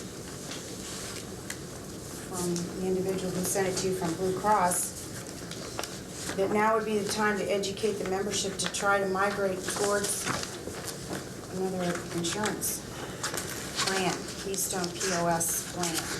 That letter was dated April 3rd. Throughout the budget process, I've heard numerous board members, including myself, request for conversation, workshop, work session, whatever you want to call it, on the current medical benefits plan. At the last meeting, Mrs. Miller indicated that there was a memorandum of understanding which precluded the board from making any changes away from the Independence Blue Cross plan. So we asked for copies of that. I didn't get it. Nobody got it, that request, but apparently the finance committee followed up. I got it. Mrs. Deddy. Talk about the Mrs. memorandum? Mrs. Deddy sent it out. Yeah. So we took the time to read them, and, you know, I think I'm pretty proficient in English. And the memo states specifically that the language indicating that the board's contribution will be based on the premium cost of the lowest costing plan being offered. And then somehow that turns to should continue to be interpreted to mean that the board's contribution will be based on Blue Cross personal choice. I believe on May the 6th, 1997, that Blue Cross personal choice was the lowest plan then. But indicative in this report that we got, it isn't the cheapest anymore. So I believe, and I think this board better get on board and do something, because this is the only area that we really have any impact on changing. And be there a threat of a labor situation with the association or not. In the corporate world and in the business world, everywhere, corporations are taking a long, hard look at benefits and what they're costing. And everybody's benefits are changing.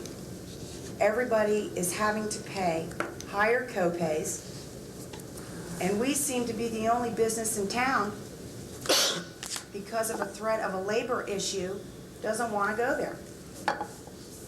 And time's now to do it. And I think that we can make the largest impact in reducing the budget to an amount that a unanimous board could probably support if we could just engage in that conversation and do something to change that. We have a letter indicating to us from Independence Blue Cross that now's the time to try to move our people to another plan, and we're not doing it. And I don't get it. I've asked 3 or 4 times. I've had a conversation with you, Mrs. Mengel, about having that conversation. I don't regard this MOU as completely precluding us from making that change in a significant area of this budget that's costing the taxpayers of this district a ton of money. And I think the time now for us to do that is now. And that would be the one significant area for reductions in the upcoming budget that I put on the table verbally. I guess we'll see if it gets on there. Okay, Other well, than that, I don't believe between the 19th and the 22nd on the agenda is going to be any change in benefits, that it could be done that quickly. Your discussion with me is that it's something to look at, and it has been looked at, and that's why Mrs. Deddy was directed to pull all this together. As to threats of labor, any threatening labor responses, Mr. Jordan, you're in the audience. You are the president of the association. When there are threats, you generally give me a letter. Have you made any sort of threat about your benefits? I haven't said a word. Okay. Okay, and I have not felt threatened by Mr. Jordan. We speak regularly about labor issues, and if there's going to be one, then I want to hear about it. As far as, for me personally, I plan on honoring the contract we just approved last year.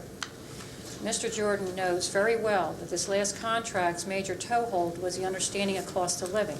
He also understands from conversations that we have about labor that the next contractual negotiations period, at the top of the list will be benefits, because we established cost of living the last time.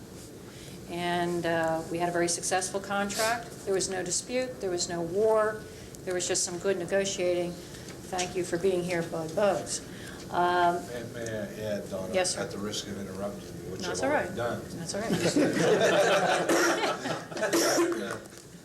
To his credit, Jeff Jordan has shown in conversations I had with him a recognition of the problem. Right. And he represents the largest employee group in our school district, the professional teaching staff. He also recognized there are other employees with whom we do not bargain, but who have interests and benefits as well. And he recognizes the need for us to talk about. We don't know what the solution's going to be, but he's consented to consider the possibility that we might undertake some joint venture, including representatives, a majority of them from his group, as well as other employee groups, and look toward moving to a different insurance carrier, or at least opening it up for competition from a larger employee base group than the separate groups if we split apart. And I think I could say that, Jeff, openly, because you and I have talked about that, and I expect we'll talk about it the very next meeting we have. Before my departure, I'd like for us to come to some agreement that we'll work together to do that. Away from the bargaining table, because it's something that interests the other employee groups, again, with whom we do not bargain.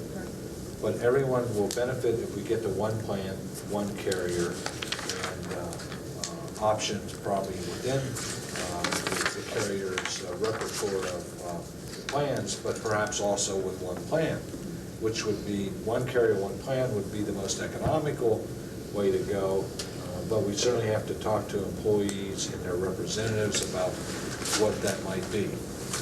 And I see a willingness to do that.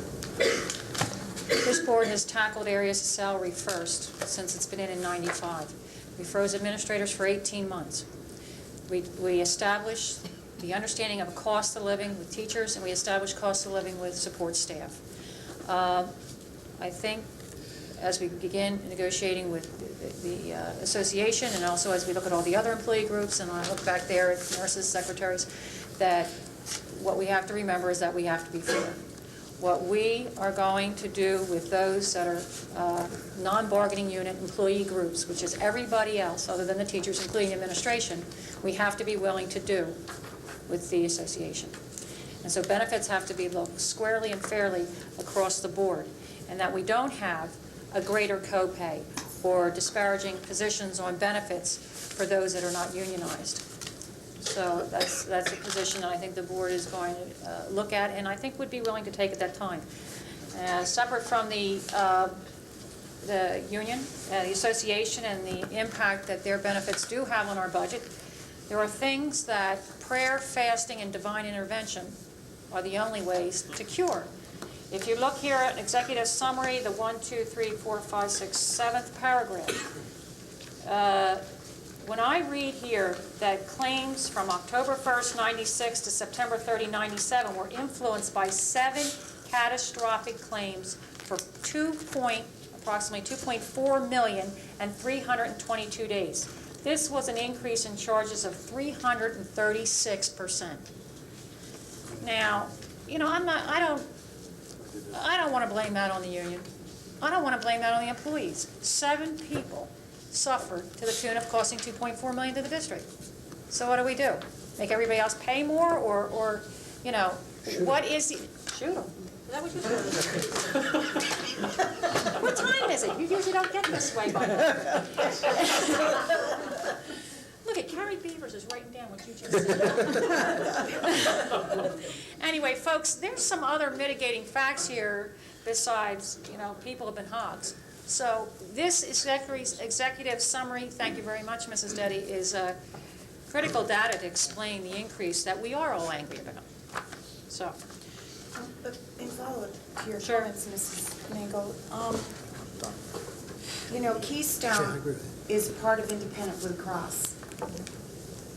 And we have a letter here where their own representative is encouraging us to educate our employees to move to that plan in order to save us money. Right. And there is no language in the contract itself, except right here, that the board's contribution will be based on the premium cost of the lowest costing plan being offered. Now, if we offer Keystone POS because it's the lowest costing plan, we are not in violation of our contract with the association. I don't understand. I understand your point, but I think what we all need is expert legal opinion on the reading of the contract. Sweet and Bartle, Yanoff. I want a legal expert to give us whether or not, I mean, Mrs. Krieger brings up a point, I think it's worth an answer on Mrs. that. Mangle, I've been bringing this point up since the budget process started in March. And it's been like my main focus in the budget areas of where we can save costs. And now I find that we're in the same situation that we were back with the E-rate application. We're at the finish line of the budget, and nothing's been done. And we have a letter here dated April 3rd, which was like 2 months ago, which encouraged us to do something. But yet it wasn't brought forward. Maybe it was given to the Personnel Committee. May I speak to the issue? Sure. We've had a series of meetings since January with the Blues and also with our representation from Tribus, who's been helping us negotiate. As soon as we were told that our rates were going up in this astronomical way, we immediately asked, what should we do in the Keystone recommendation surface? We mounted a full marketing campaign. Every member of staff who has health benefits received at their home a marketing brochure about the benefits of Keystone and the value that Keystone has above and beyond personal choice. In the open enrollment period, there were very few individuals who chose to migrate from personal choice to Keystone, but internally we made every effort to market the plan because, in fact, the Keystone plan has better benefits than personal choice, but is not perceived as having better benefits than personal choice. And therein lies my point. Therein lies my point. You've done a marketing effort to try to get people to migrate. They're not interested. I believe that the only option that's left to the board is to make that decision themselves. And that decision should be made to save the taxpayers the money, because 51% in this report for 7 catastrophic illnesses, I can't imagine what it would go up in a year where we would have maybe 10, 20, or God forbid, more people with catastrophic things happening to them. And that's my only point. There are a lot of people on the Keystone Point of Service plan. It's a good plan. It may not be perceived as a good plan, but it is a good plan. And my only logic is that I don't see where our hands are tied at this point. I read the part where it says in your memo, Dr. Bose, May 6, 97, it was verbally agreed at the table during the negotiations that took place, leading to the new agreement that there was no intent on the part of either party to amend the above understanding. Well, that's all well and good, Dr. Bose, but that little tidbit of information was never passed on to the board as a whole. It certainly was. Dr. Bose, It certainly, don't sit there and say it was not, when I certainly did. You might remember the meeting in executive session when Mr. Sweet and I explained the terms and conditions of that settlement. And Solicitor Bartle, thank you for reminding me. I was there. I don't remember whether you were there or not, Mrs. Krieger, but I certainly explained it, as did Solicitor Sweet and Solicitor Bartle. Dr. Bose, if I knew last month when I brought this up again that there had been this MOU, as Dr. Miller indicated, after I asked about changing the benefits, I wouldn't have asked for a copy of it. I have, the employee benefits file at home that's this thick with the contract, and I got a copy of the contract, Dr. Bose, but this board never received a copy of this MOU until it was requested at the Finance Committee, at the last Finance Committee. And that's my point. You may have had an understanding through your negotiations with the association, but as I recollect our executive sessions, I never left any of those meetings believing that our hands were tied in the areas of benefits other than the written contract itself. It came as a complete surprise to me that we had an MOU, and I guess I gotta wonder how many other MOUs we have.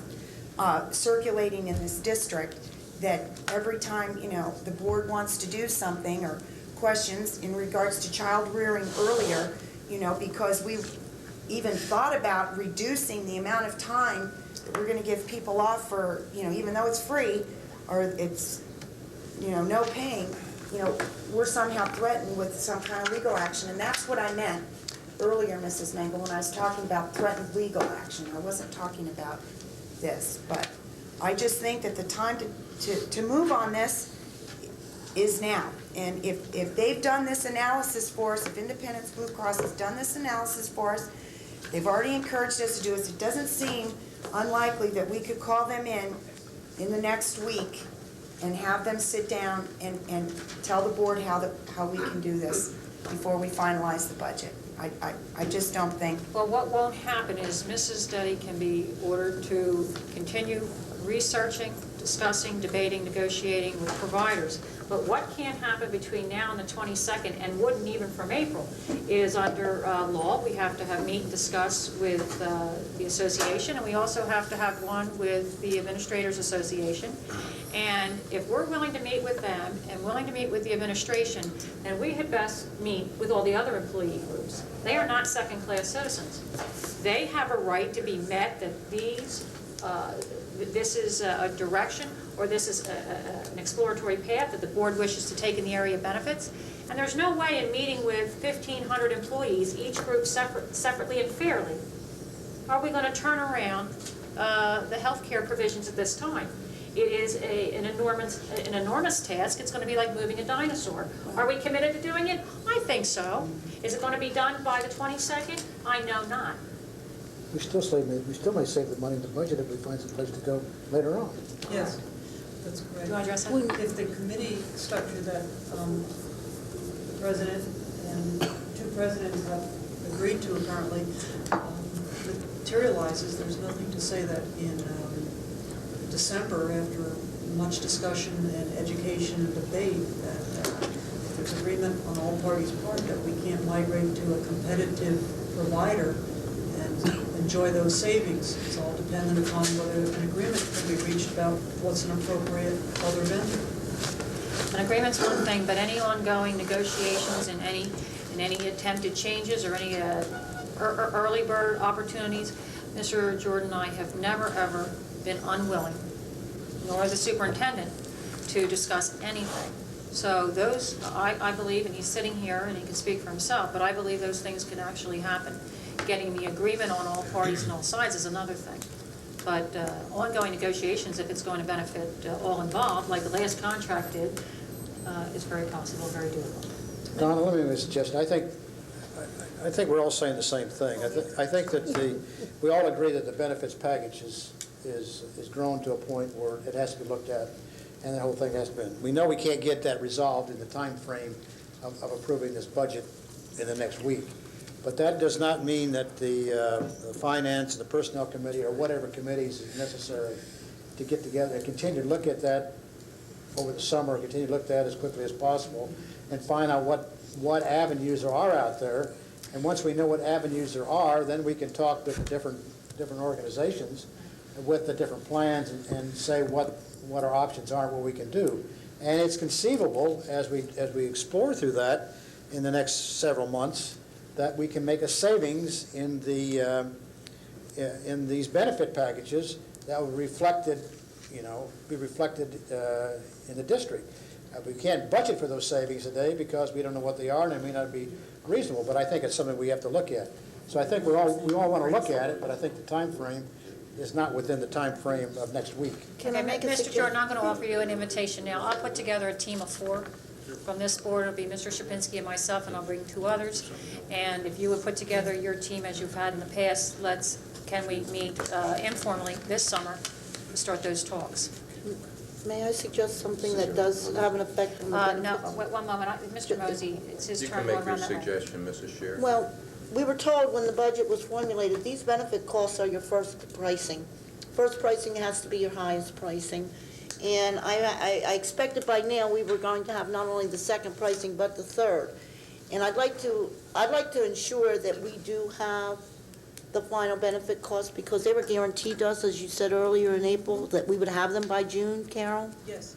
And I know that they couldn't go up, so the only potential there is for perhaps it to be reduced. What Mr. Scher is referring to is Blue Cross Blue Shield has a policy that's 2 years old, that they will get us rates by January of the year before the renewal period. They call that the first look. And that first look they've guaranteed will be the highest rates, that they will never increase the rates beyond their first look, that it's likely or possible that those rates could go down based on a second look. We have entertained them in discussions repeatedly in the last, I'd say 20 business days. They are not going to be providing us with a second look this year. They are holding firm on the rates based on this analysis. This is, you're going to get the committee report. And Carol, if you could put one more piece together if possible. The board approved 2 back-to-back years of early retirement incentives, where top-of-the-scale teachers chose under that plan to retire, and we brought in newer teachers. In many cases, those newer teachers were They also have this with it, doesn't it? younger teachers. With younger teachers come babies and kids. I have a full analysis. Do you have that on the net effect of the ERIs? I have, this is the executive management report. Well, this is actually a full report. I have all the statistics by age group, by type of medical treatment, whether it be a delivery or whether it be knee surgery or back surgery. I do have the analysis of all of those areas. It's extensive. It's really the backup data that feeds into the executive summary that you have. I don't think that's what you're asking, though. You're asking about the RIP. The ERI. I guess the difference would be what happened, what did we look like in 95? Or, Madam President, and now what do we look like now that we have younger faculty in here? But that's what this Right. backup shows. Okay. It shows it by age band and the utilization by band. And obviously, the faculty band is now younger than it had been a year ago. And with that comes situations of life that increase medical. It's hard for me to evaluate because I never saw a report like this in the past to know what we looked like back then. So Well, back in the past, good luck trying to get one. Mr. Rosie. Thank you. I wasn't going to say much tonight, but in view of what I've noticed and what I've heard, there's some things that bother me. First of all, Frank mentioned, I know you brought it before the committee, the equilibrium situation. Is that in this budget? the concept of equilibrium? Yes. It is. So then we are, I mean, if I understood when you presented to us back in January, February, you were talking about taxing so much every year to avoid the spikes. And I know I was against it then because my position is we should not tax for more than what we need. Are you saying now that you are allowing for equilibrium in this budget? The goal has been set now for the next several years. Whatever you do this year, you keep that at an equilibrium level in future years. So if this was your foundation year for setting your equilibrium, it would be unwise for you to go with an 8 mil increase this year and a 16 mil increase the following year. Every effort should be made, whatever we're doing, we don't go up and down at this point. But obviously, time will tell. The salaries, the profiles of the teachers will dictate what that equilibrium is. It's a goal. It's not something that we can guarantee or ensure. So you're saying we have an 8.95 increase this year, we're automatically looking at an 8.95 increase next year? So your goal should be not to exceed that next year. The goal ought to be in budget planning is to come in close to that and not go up with peaks and valleys. It may be impossible to do that. The following year, we're opening a high school, opening a large addition in an elementary school.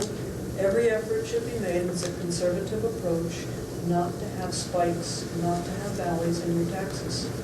So you've gone along with this procedure, although it never came before a board vote or the board ever agreed to this. You've established this equilibrium concept?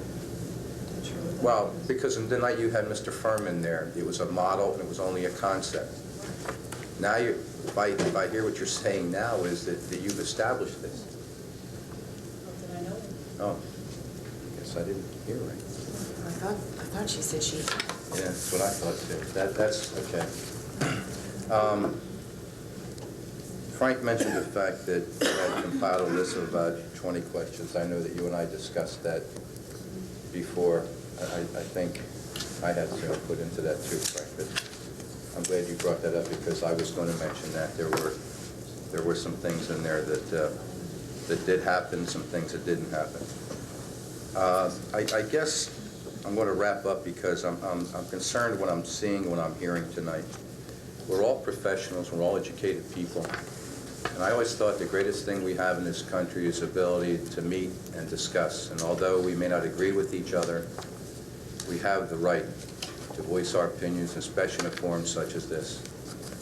And when I see eyes being rolled and smirks and I hear some personal attacks tonight, that really bothers me. I personally have never accepted any assignment from this president or the previous president without giving it my full effort. When I read a quote in a paper that this committee has been a boondoggle, has been unfocused, and have personality problems, that really upsets me to no end. I take personal umbrage to that. No one on this board has been closer to the budget process than Mrs. Scheer and myself. We did it last year and again this year. And we worked very, very hard. We've had a lot of meetings. In fact, last year we had more meetings. And I just think that we brought forward a good budget last year. It was a reasonable budget. It was the lowest millage increase in 13 years in this school district. And we went into it with the same philosophy this year. And to be criticized and chastised, I really find that to be unprofessional. I really take exception to that. I don't serve in any committee. I didn't come here to be a team payer. I came here as a representative of the people that elected me. And I don't like being mocked or criticized. I won't accept it. I think that is not the democratic process. That's not what we're about. I don't think we're setting a good example for perhaps that young boy that's watching it on television. And I refuse to enter into that kind of situation. I think we should stay with the issues, and we should dispense with the personal attacks. Thank you. Mr. Maggi, your comments were well stated. I'll accept them for how they were stated. I too feel the same way. I'm looking forward to getting this budget process over so that the board can meet as a group for assessment or self-evaluation on the board. There are specific areas that this board has to deal with. All board members are going to be welcome to participate or not. But some of the ongoing behaviors and I think crimes, abuses of power on staff, on other board members, have to be dealt with. And I think an opportunity for the board to do that this summer would be great after the budget's over. I too take exceptions to things that I read in the paper. I usually consider the party and chalk it up to disturbances. But on the other hand, I resent things like there's fat in the budget. I want to assure you that if there's fat in the budget, please just point it to me and I will work the vote and I will get the 5 people needed to get it out. But all the recommendations that for the most part have come forward to be taken out of this budget have been done by the administration, and personally haven't seen enough recommendations coming out of finance. So that's my personal opinion. Maybe it needs a committee reassignment. I think maybe some members are exhausted. Some members have too many committees. And, that's something to be considered. But I'm real disappointed with what happened with finance. I'm really kind of like sick of the rhetoric. The rhetoric was getting old. I guess I'm tired of it. I just want to see some guts, some courage. And if people are going to vote against the budget, then fine, vote against the budget. What's new? A no vote from certain parties. But have the guts, grow hair, and throw it on the floor. Discuss it, up or down. If you're going to get rid of a kids program, have the guts to put it on the floor. If you want to not honor the teacher's contract, have the guts to put it on the floor. Starting out a budget process when we could have bet our mortgages on who would vote no and who would vote yes is real disappointing. I don't think you knew that of a minute. Oh, yes, I did. I've already laid my bets around as to how the vote will come out on the 22nd. How would you feel, how do you know how we felt when we went into the budget process and we were told that there was 5 votes as long as we kept it under 10 mil? Where do you start in a situation like that? Mr. Mosey, who told you that? Who told you that was said? Came out of one of our meetings. Did an administrator tell you that? Yeah. Okay. And if you're willing to name that administrator, then I can say something to that administrator right here in public. I think that, tonight that what I said, and I think we're getting into the same trap. I don't want to get into an argument, and I think there's been enough of this discussion. You haven't been satisfied with the Finance Committee. Not at all. We ourselves have been not satisfied with the job we did. I'll tell you, I'm not satisfied with the job we did. Mr. Mosey, when a budget comes forward to the full board, if it's not a budget the Finance Committee can support, what are we supposed to do to bail it out? And there are a number of us I know that are committed to moving this district ahead come hell or high water. We're not going to keep saying no, no, no. We're going to be for something, not against something. And it's not just for our personal children, but it's for the integrity of the district. I agree. And for somebody that's been a lifer here, I can get real passionate about it. I don't want to see my district going down the tubes. So, Finance should have had a budget it could vote for before it was foisted on us. And that's my position. Technology, Dr. Bose. Before you move from the budget, may I please pass this to you, Mrs. Mengel, so it's your own personnel, you can share it with Dawn. I'd like you to take note of page 10 of your budget. It's another issue which I brought to your attention Okay, a month ago. Mrs. Scher, does the audience have this? No, if you'd like to make copies, it's from the 97-98 budget as we actually approved the salary dollars. Because we sit here and we see a document that says the 97-98 budget was $64.9 million, and we're now showing a $3.9 million increase in the budget to justify the expenses. But when we approved the budget in 97-98, we provided $66.2 million. Actual difference for the dollars, we've somehow moved $2.7 million out of salary accounts while saying salaries are our problem from the 97-98 final budget. I would like you to please, with personnel, follow up on that, because we sit here and it's easy to say personnel and benefits are a problem because nobody can touch them. Nobody can prove them either. But if we approved the budget June of 97 that put $66.2 million into salaries, I don't understand why they would have been shifted out if that's Okay, I will get this to personnel. Mr. Hill is chairman. This will be an easy thing to do, just passing the paper over. Okay, now, I already went around the board. Do you have any other documents you want to put out and any other questions you want to bring forward? I already went around the board. We were done this. Do you have anything else? The only thing is, I don't know if anyone still has it, if you'd like to take the audit Let for me the have it. salaries. I want all the papers, no more I don't pulling know if rabbits anyone- out of the hat last No, minute. it's not to do that. I don't know what everyone's held on to. These are all documents that were given to all of us, but that doesn't mean you still have them. Okay. That is the audit that showed what our salaries would be for the specific year, Okay. just on Mr. April. Hill, you should do 2 April of documents last year. from Mrs. Scher. No one else has them, so it's unfair to go down. No, I don't trails with expect you this. Would you please get with Mrs. Deddy and have some accountability for this? Our next meeting's the 19th. And that's a part of the 12 million, Donna. 18th, I'm sorry, 18th, my apologies. Okay. Mr. Hill. That's easy, because I won't be here the 18th, but okay. Technology. Technology will be very brief this evening.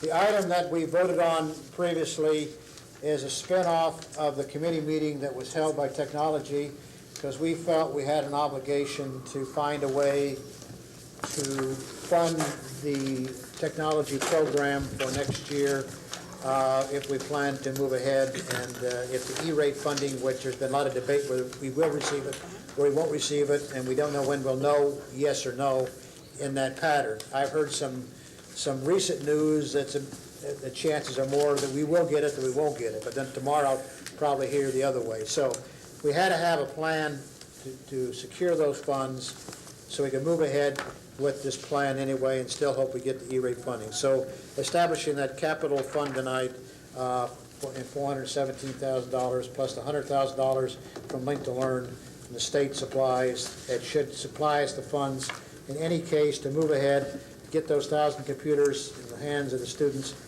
We're finally going to get the computers in the hands of the kids and move ahead and see this technology plan get off the ground. And I'm sure it'll be an ongoing battle every year, because as technology moves on, needs change and other things change. Enough said about that matter, because it's already been voted on and moving ahead. But in the June 18th action meeting, which unfortunately I won't be here for, but there will be a number of items that will be brought forward as a spinoff of that motion we made tonight to move ahead with the plan. There will be equipment, which are the computers, and associated software, which will be purchased through the state plan. There will be network wiring that bids have been put out. I mean, the request for proposals have been put out, and bids out for the furniture. And also the staff positions that was already talked about and discussed, it's in the budget. There will be some of those people filled, some of those positions will be filled. All of those items will be in the hands of the board members in detail before the next board meeting, as to what equipment, as to what software, as to what the network implementation returns on bids are, and the furniture will be in the hands of the board, so they'll be taken action on at the June 18th meeting. And that's about all I have to say, unless somebody has a question. Okay, I have an announcement here. Special action meeting of June 22nd at 7:30 p.m. We will also consider, aside from the 1998-99 budget adoption, 1998-99 personnel compensation, and also personnel nominations. I should also add the caveat, any other business that would come before the board. Madam President? So I want to read that into the public and onto the cable, and also I guess this will be duly advertised. Right. May I please let you know, from the Finance Committee meeting tonight, just prior to this, we also discussed the resolution for a debt service fund. That may be one of the areas, if Carol's prepared to bring that forward. Yeah, that was Carol's suggestion and Bob Bradbury's a long time ago. We just anticipated it coming forward under way to do business. But it's good to know the finance. It may be coming then. I don't know if Carol will be ready, but I'm saying it's a possible area that you may want to. If we had known we were going with option 2, I would have had it prepared, but I will present it in June, even though the action was taken in May. Fine. The establishment of the account. That's a separate. I'm sorry, are you talking about the 18th or the 22nd? I was going to try to get it done for the 18th, have it sent out on Friday. All right, thank you. Madam President, I have a question. I thought we were only going to have a meeting on the budget on the 22nd. Why can't those other items be at a regular action meeting on the 18th? We can give it a try. I guess it was. If I may, Mr. Sure. Mosey, you're going to adopt the budget on the 22nd. Right. It would follow thereafter that the compensation that would come out of that budget can't be done. I don't think you'd want to do it ahead of adopting the budget. Okay. Thank you. All righty. Are there any other questions for Don Hill regarding technology? Because then I want to go to an audience of citizens. Questions to the right, Mr. Sherman? No. Thank you very much. Mrs. Sher? No. Around? Gentleman to the left? Just a couple Yes, sir. points for clarification. We're going to get the documentation and detail in advance of the meeting. You're bringing forward equipment, software, furniture, all the things that we need for the September opening of school. Correct. And that's why we're bringing it forward right now. Yes. Make sure that Debbie Klein is here Yeah. and that Bob Hassler's here. Can we make sure of that, or are they on vacation at this time? Debbie is away that particular, on the 18th. She's away that night. She's away actually for the whole week. Bob, can you feel that? Yeah, Bob, can you pitch it? Sure. Okay, I'm he's here got for to the clean next up the 3 years. stadium. Sell the tickets. I want someone here to answer a question. That's all. Thank you. Around, Mr. O'Donnell, that way. Who approved their vacation? Can we get a video conference with our technology manager? Where is she? The agreement we have is that she will be available by phone, because I said to her that I would absolutely panic with all of this detail. available, if she weren't available for you to ask. Yeah, we could set questions. something up, you know. Right here, you got the bat phone. No Sounds like a problem. good idea. This way, Mr. Allen. No, thank you. Mrs. Krieger? I guess the only question I have for you, Mr. Hill, is in the event we do get the E-rate, what is the Technologies Committee recommendation to do the $417,000? Well, as was brought up, I think, by Mr. O'Donnell before, the capital fund account is set up now for that $417,000 for technology if needed. If that is not needed, then the board will have to decide how they want to allocate that money. That's a board decision, not a, it could be for a new roof, or it could be for whatever they want to use it for. That fund is now set up so it won't be used for something else, but that doesn't mean once we know where our funding is, it can't be used for any capital item. Also, Mr. Hill, Mr. Krieger, that fund carries over from year to year. If it's not used, it carries over into future years, intact, interest earning. Thank you. Just one quick question. We're setting up two capital reserve accounts now, one for technology and then a regular capital reserve account we put $1 million into each year? Yeah, the only reason to do, no, we're not putting $1 million in each year. For the Well, I capital- thought last year, when we established a capital reserve account, it was this board's intent to earmark $1 million every year in a capital reserve account. But Now, I remember that part. Right, but they decided to move technology to a line item. It's now, in other words, that would be the technology that's in there for about $1.8 million, Carol? Yeah, Or 1.3. whatever, 1.3 on the total, that instead of it being under the capital reserve, which would bring it back to the board for approvals to have money dispersed, it's now technology as a line item. That's why, Pat, there was no capital reserve. $417,000, is that going into our current capital reserve account, or is that going to be a separate cap? We have two separate. Well, the other For one- purposes of bookkeeping, I'm keeping the 417 to the side, since we can measure it both in terms of investment growth. Right. And ensure that if it's used. So we're going to have two then? Yes. Thank you. So you're going to have a separate line item in the budget for technology. I know Isn't that what you're you just said? The items that are on pages 61 and 60, which is all the program improvement and the add-ons, all of those items are going to be spread by object of expense at the point that we officially adopt the budget and submit it to the state. I can't submit to the state a line item that says adjust support staff wages. It has to be in the proper line items for those people who are getting those adjustments. So technology, the $1,300,000, which is on page 60 or 61, will be spread into the other accounts. Most of it will be in the 1100 account, which is your instructional accounts. Well, you did it that way this year, except you would just transfer the money from the capital reserve fund into those account areas that were going to be paid, right? No, we had to approve No, it. this current year, you're still going to have to approve the purchases for the technology fund, because it's likely they're all going to be over $10,000, so the approval process should be no different than it had been in the past. And I think to answer Sharice's question, the answer was yes. Last year, we had it all in the capital equipment account, and you took it from there over the year and put it in the different accounts. No, I did not. Oh, you did not? I spent it directly out of the capital account. I wrote checks off the capital account for each expenditure. I did not commingle that $1 million with the general fund. It's in a totally separate checking account that's earning interest unto itself. $1 million by law has to be segregated away from the rest of the general funds. Well, so does this one then, too, if it's a capital reserve account? That's what we're going to do. Okay. Okay. All righty, ladies and gentlemen, thank you. Thank you. You've been patient with us. It's your turn. Mr. Gordon. H. Bruce Gordon, Montgomery Township.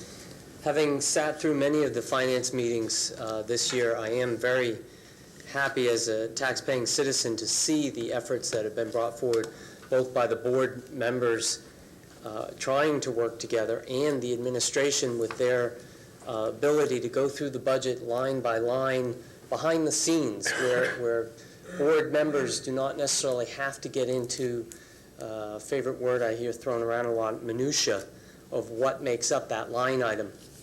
But again, tonight, prior to this board meeting, We saw another effort brought forward by the administration to pare down the budget, and it's just admirable how much support the administration is bringing forward to try and do their part to the taxpayers of this district, yet providing a quality education for our students. So the numbers that we're seeing, I believe, are as pared down as we can get, and certainly anything that comes before the board over the next week or so that's brought out as an individual line item that board members want to try and cut, go at it and have at it. But I think the administration's done a great job at all levels of the administration, right down to the principals and support staff in the schools, bringing up their individual supply budgets for review and trying to squeeze the most education we can out of this money. And I think it's great, and I look forward to the budget meeting on the 22nd. Thank you. Anybody else, please? Yes, ma'am.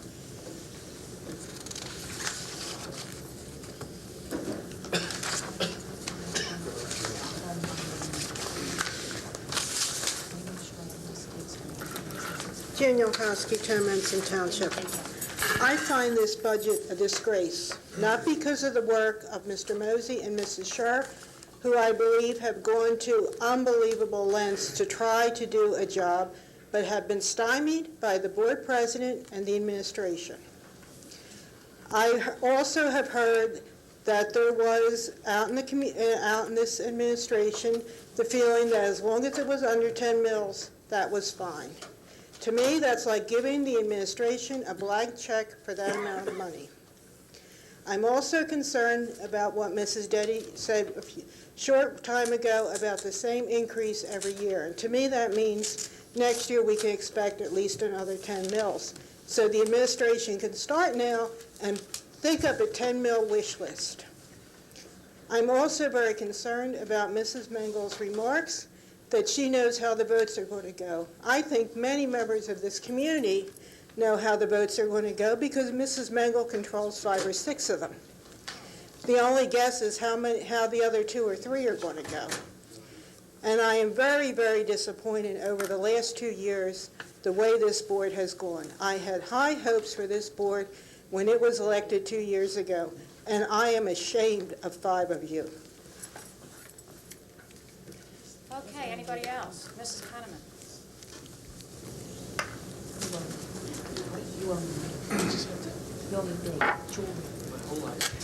Bobby Penniman, Lansdale Borough.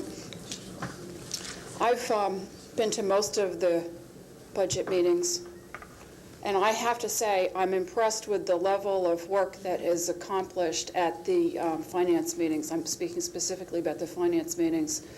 I don't think anyone could doubt the work effort that the 3 members of the committee have brought to the table. That being said, I truly feel that the finance committee is inappropriate given the size of our budget and the complexity of the finance that we're dealing with. And I support you, Ms. Mengel, in the comments you made some time ago about bringing that back to a committee of the whole. I just think about Mrs. Krieger's remarks tonight in having to go through a couple sheets of paper and asking the status of individual items. And I can only feel that that's because it's so easy if one misses one meeting, not having the ability to watch it on video. I got that in. It's impossible to keep up. There's just too much coming at us. I keep up with it, Mrs. Penner. I just want, I asked my questions. Well, then, clarifying. I wanted to make sure. There's no reason to bring it up then if you knew. Well, that's your opinion. The purpose of the committee is to do the nitty-gritty work and to bring the overall issues to the board and not rehash everything that takes place in committee. That's the purpose of the committee meeting. So I don't see the need to go over individual items, except to make the point that I believe the issues are of such magnitude that they should be handled by the committee of the whole. Thank you. Thank you, Mrs. Penniman. Appreciate your support. That decision has to be made by the next board president, which would be determined in December. If it is me, then I will make the budget a matter of the entire board, that there'll be nobody chairing that but the president and the vice president, and that all other matters, all other House matters of finance would have a committee. But the budget will be handled by the board from the very, very beginning, since it'll only be foisted on us anyway. Anybody else? Yes, ma'am. Mr. Chairman, the committee has going to give it to you. Susan Kwiatkowski from Hatfield. I just wanted to thank you for keeping your word, Mr. Mosey, coming to our school and checking out our bee situation, and keeping my fingers crossed we get our screens. Thank you. Anybody else, please? One more Forgot to time. mention Mr. Allen was there as well. I saw a lot of you. Nobody came to say hello to me. I saw you were sweeping something up. I didn't want to. Mr. Allen. You were swatting bees. We were among them. Keep it going. It was too windy that day. I don't think I was one. Anybody else, one last time? Okay, board members, I need to ask for your druthers here. It's 10:15. You were provided with a document from Don Hill in regards to personnel compensation, a confidential memo went to all of you. If you need an executive, yes, sir. Why don't you open it, Mr. Allen? Should I open it now? It was in a folder. It may be self-explanatory, but if there is a need for an executive session, we could do that this evening, or we could do it, or we could do it at the 18th. It's my raise. It's your raise. Oh, you got the wrong one. Okay, you know what? I suggest You know what, we don't do it. Can I just ask one general question, so I know how I want to answer what you're asking, is if we need an executive session or not? Is this in addition to what's in the budget? Because I understood this, there's No, already a set dollar there. No, this is for your information purposes, so we can discuss it. Right. If it needs to be discussed. If it doesn't already speak for itself on staff compensation. Let's scratch the executive session. I don't wish to hold it. I haven't even read it. Motion to adjourn.